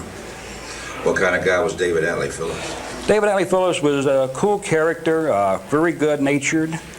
I guess I put him through a lot of paces because I couldn't understand his way of thinking in the beginning. But he used to tell me at that time that he could kill more people with a typewriter than I could kill with a machine gun running around trying to shoot everybody in the world. And I couldn't believe that. I couldn't understand it. And as time went by and me knowing David Phillips and starting to listen after he grabbed me, shook me around a couple times, he got me to pay attention to what he was saying, and I got to thinking, I realized the man was right, that there's more to things than running around with a gun. There's your psychological warfare. And what you can do with a piece of paper, writing a newspaper article and confusing people in different countries, and even here, I mean, it's just people believe what they read, more or less. Basically, it comes down to the newspaper. And now that they hear it on TV, they really get into it. What kind of guy was Lee Harvey Oswald? Lee Harvey Oswald, everybody plays him up to be a nut job and everything else, but the man was very intelligent, had a very high IQ. He was very quiet, self-centered. Lee Harvey Oswald was not a boaster. He was not party man. He didn't run around drinking or cabareting or none of those things. Lee Harvey Oswald led a very close and self-secluded life. And for the people, a lot of times, what they've said about him is totally untrue. What do you think his part was in that plaza that day, Jimmy? I think his plot was to plant evidence to mislead everybody. And I don't believe that Lee Harvey Oswald had any inkling that his life was in danger whatsoever. How many shots do you think he fired? Lee Harvey Oswald never fired a shot. Somebody had to fire from that 6th floor, according to the trajectory. Was there anybody else up there with him, or do you know? As far as I know, there's nobody up there. I did not even know Lee Harvey Oswald was up there. And now when you're standing in a place like that, it's hard to tell where the noise is coming from. You've got echoes, you've got all these people. Excuse me, your sound is being muffled. But at this point, I don't even know Lee Harvey Oswald is in the Texas and Book Depository building there. I have no even knowledge of that at that point. The last time I saw him was the day before. How do you know he didn't fire a shot? I just don't believe he would. Lee Harvey Oswald, as much as they proclaimed him to be an assassin, a killer, I don't believe he was. Even in the Marine Corps, he had a small scarp above his lip that he got hit with a rifle stock. He took a small scar in there. But Lee Harvey Oswald wasn't the type of person to run around and kill anybody. Did you ever notice if he was left-handed or right-handed? I never paid that much attention to it. He never fired a weapon around me. And we never sit down, we never wrote any letters together.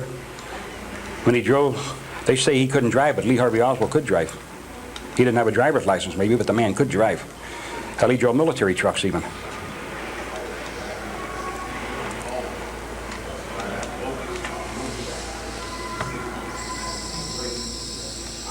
And let's face it, anybody that has been working at one of the American spy bases, especially like in Japan, like where he was at, there's no way this country's going to give them a visa to go anywhere even near Russia.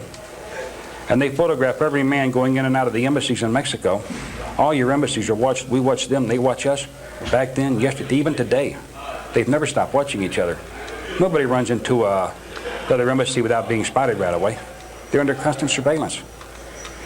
And if you've had a top secret security clearance like Lee Harvey Oswald did, you just don't jump on a plane and fly to a foreign country, especially to a communist country, unless somebody's engineered and set it up for you to go to give this information.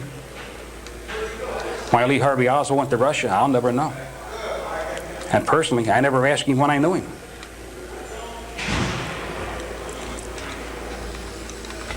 They used to have an old saying, curiosity killed the cat. All my life, I've never been curious. I've never asked people who they're dealing with or what they've done.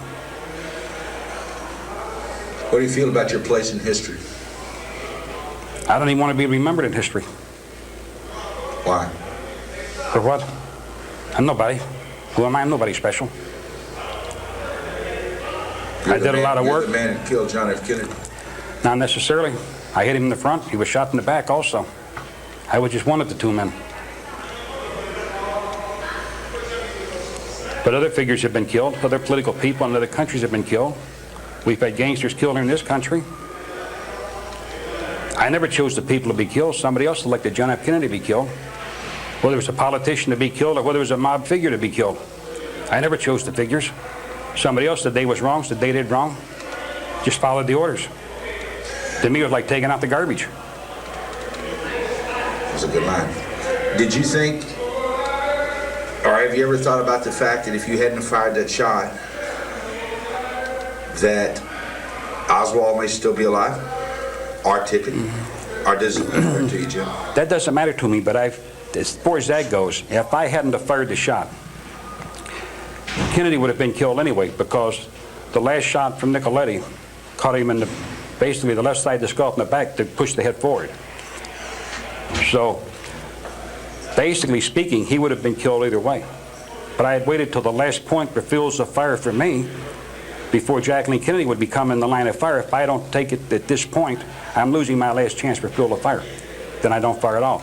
And then if Nicoletti hadn't have fired, and neither one of us fired, he might have lived. Then the job wouldn't have been done. Can you show me exactly using your finger where you shot at President Kennedy? On whose face? On yours. Just say my shot, you know. Well, looking at the man would be to his left side for me. But if you're sitting in his position, then it would be on his right side. And it would have came in through on his head, the exit would have came in here and exited out the backside. And I would have measured at that point that 60% of the skull in the back of his head had left upon the impact. How can you measure that? Well, if you've shot several people in the head, and I was known for headshots, not just on that, but I'm talking about prior to that and in the service, on things that I had done. After a while, you get to know in the back of a skull it's going to approximately how much is missing. Jimmy, in all your years in the service and all the activities you've been involved in? My military service wasn't entirely that long, but my involvement with government agencies became overextended after a while. In all of your years in organized crime, in participating in and around death, murder, guns, etc., do you have any idea of how many people you've killed? Yes, but I will not say.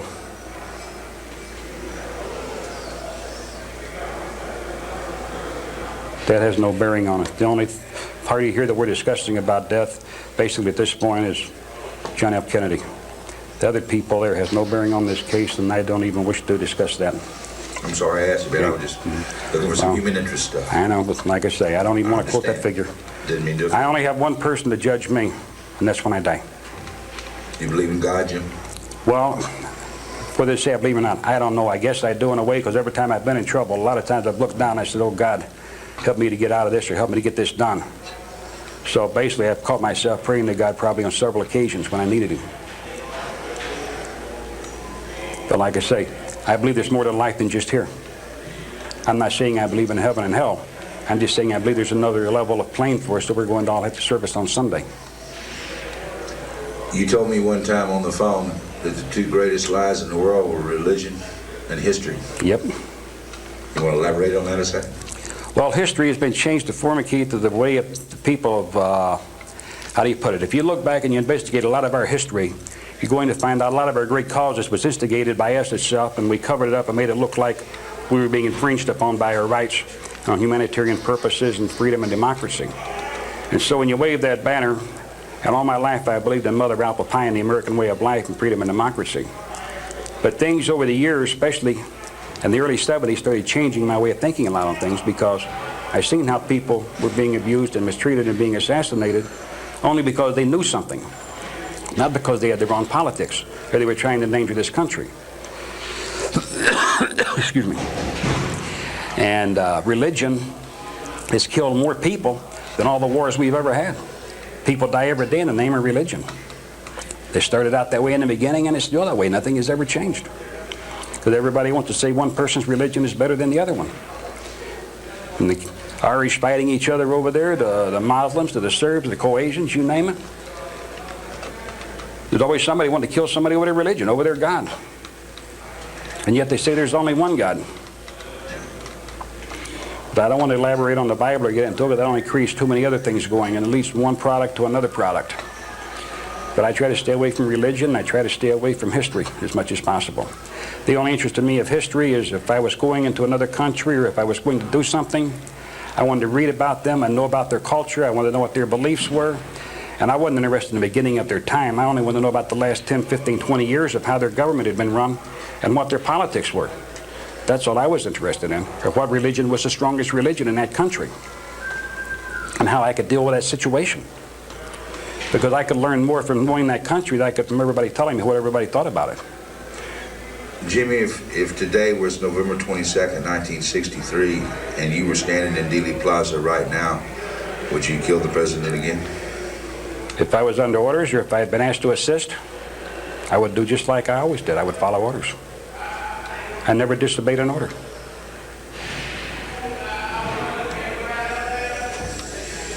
All right, pause. I think we may have it. I think we can wrap.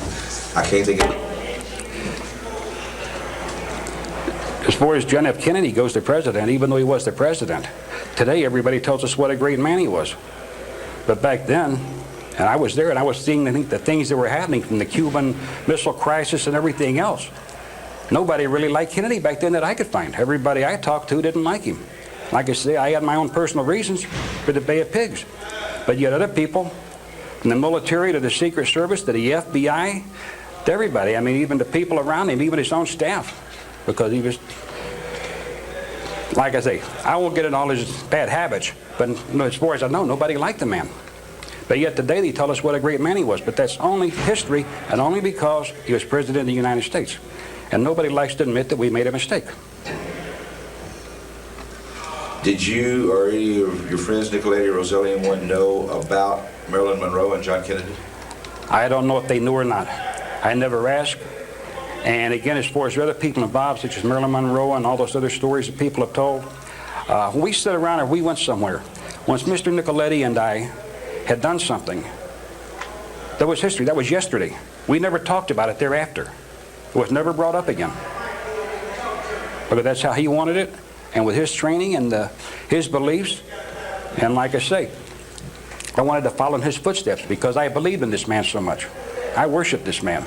At that time, you talk about God, he was my God back then. Like I say, he walked on water.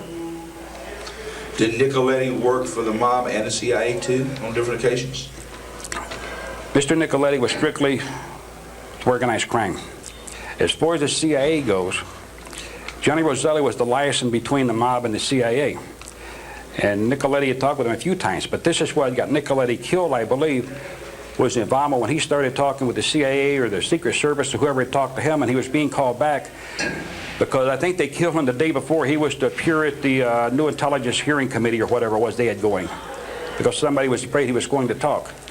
And it broke my heart afterwards when somebody told me that Mr. Nicoletti had talked and that he was dirty, because I found that hard to believe. And I always felt if Mr. Nicoletti was dirty and if he had been giving people up, I felt he would have given the diary up. He could have made a deal for his own life and for security and protection. And he didn't. He died.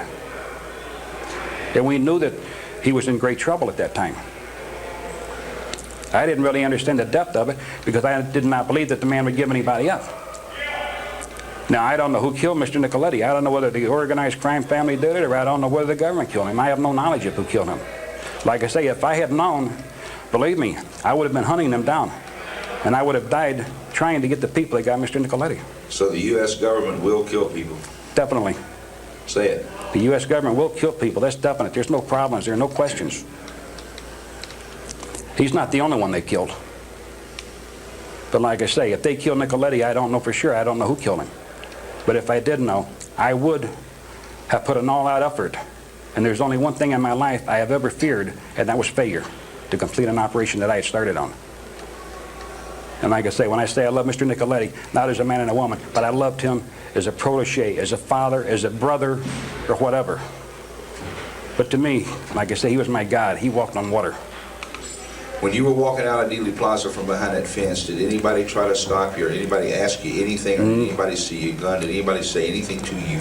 As I was leaving Dealey Plaza, nobody tried to stop me. There was 2 police officers within probably 20, 25 feet of me that had been stopped by somebody posing as Secret Service agents. I could hear part of the conversation. I did not look back over my shoulder. I did not run. I didn't stand around. I just carried a natural gait and proceeded to exit.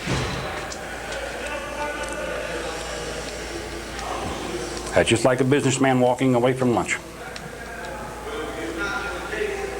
Wrap.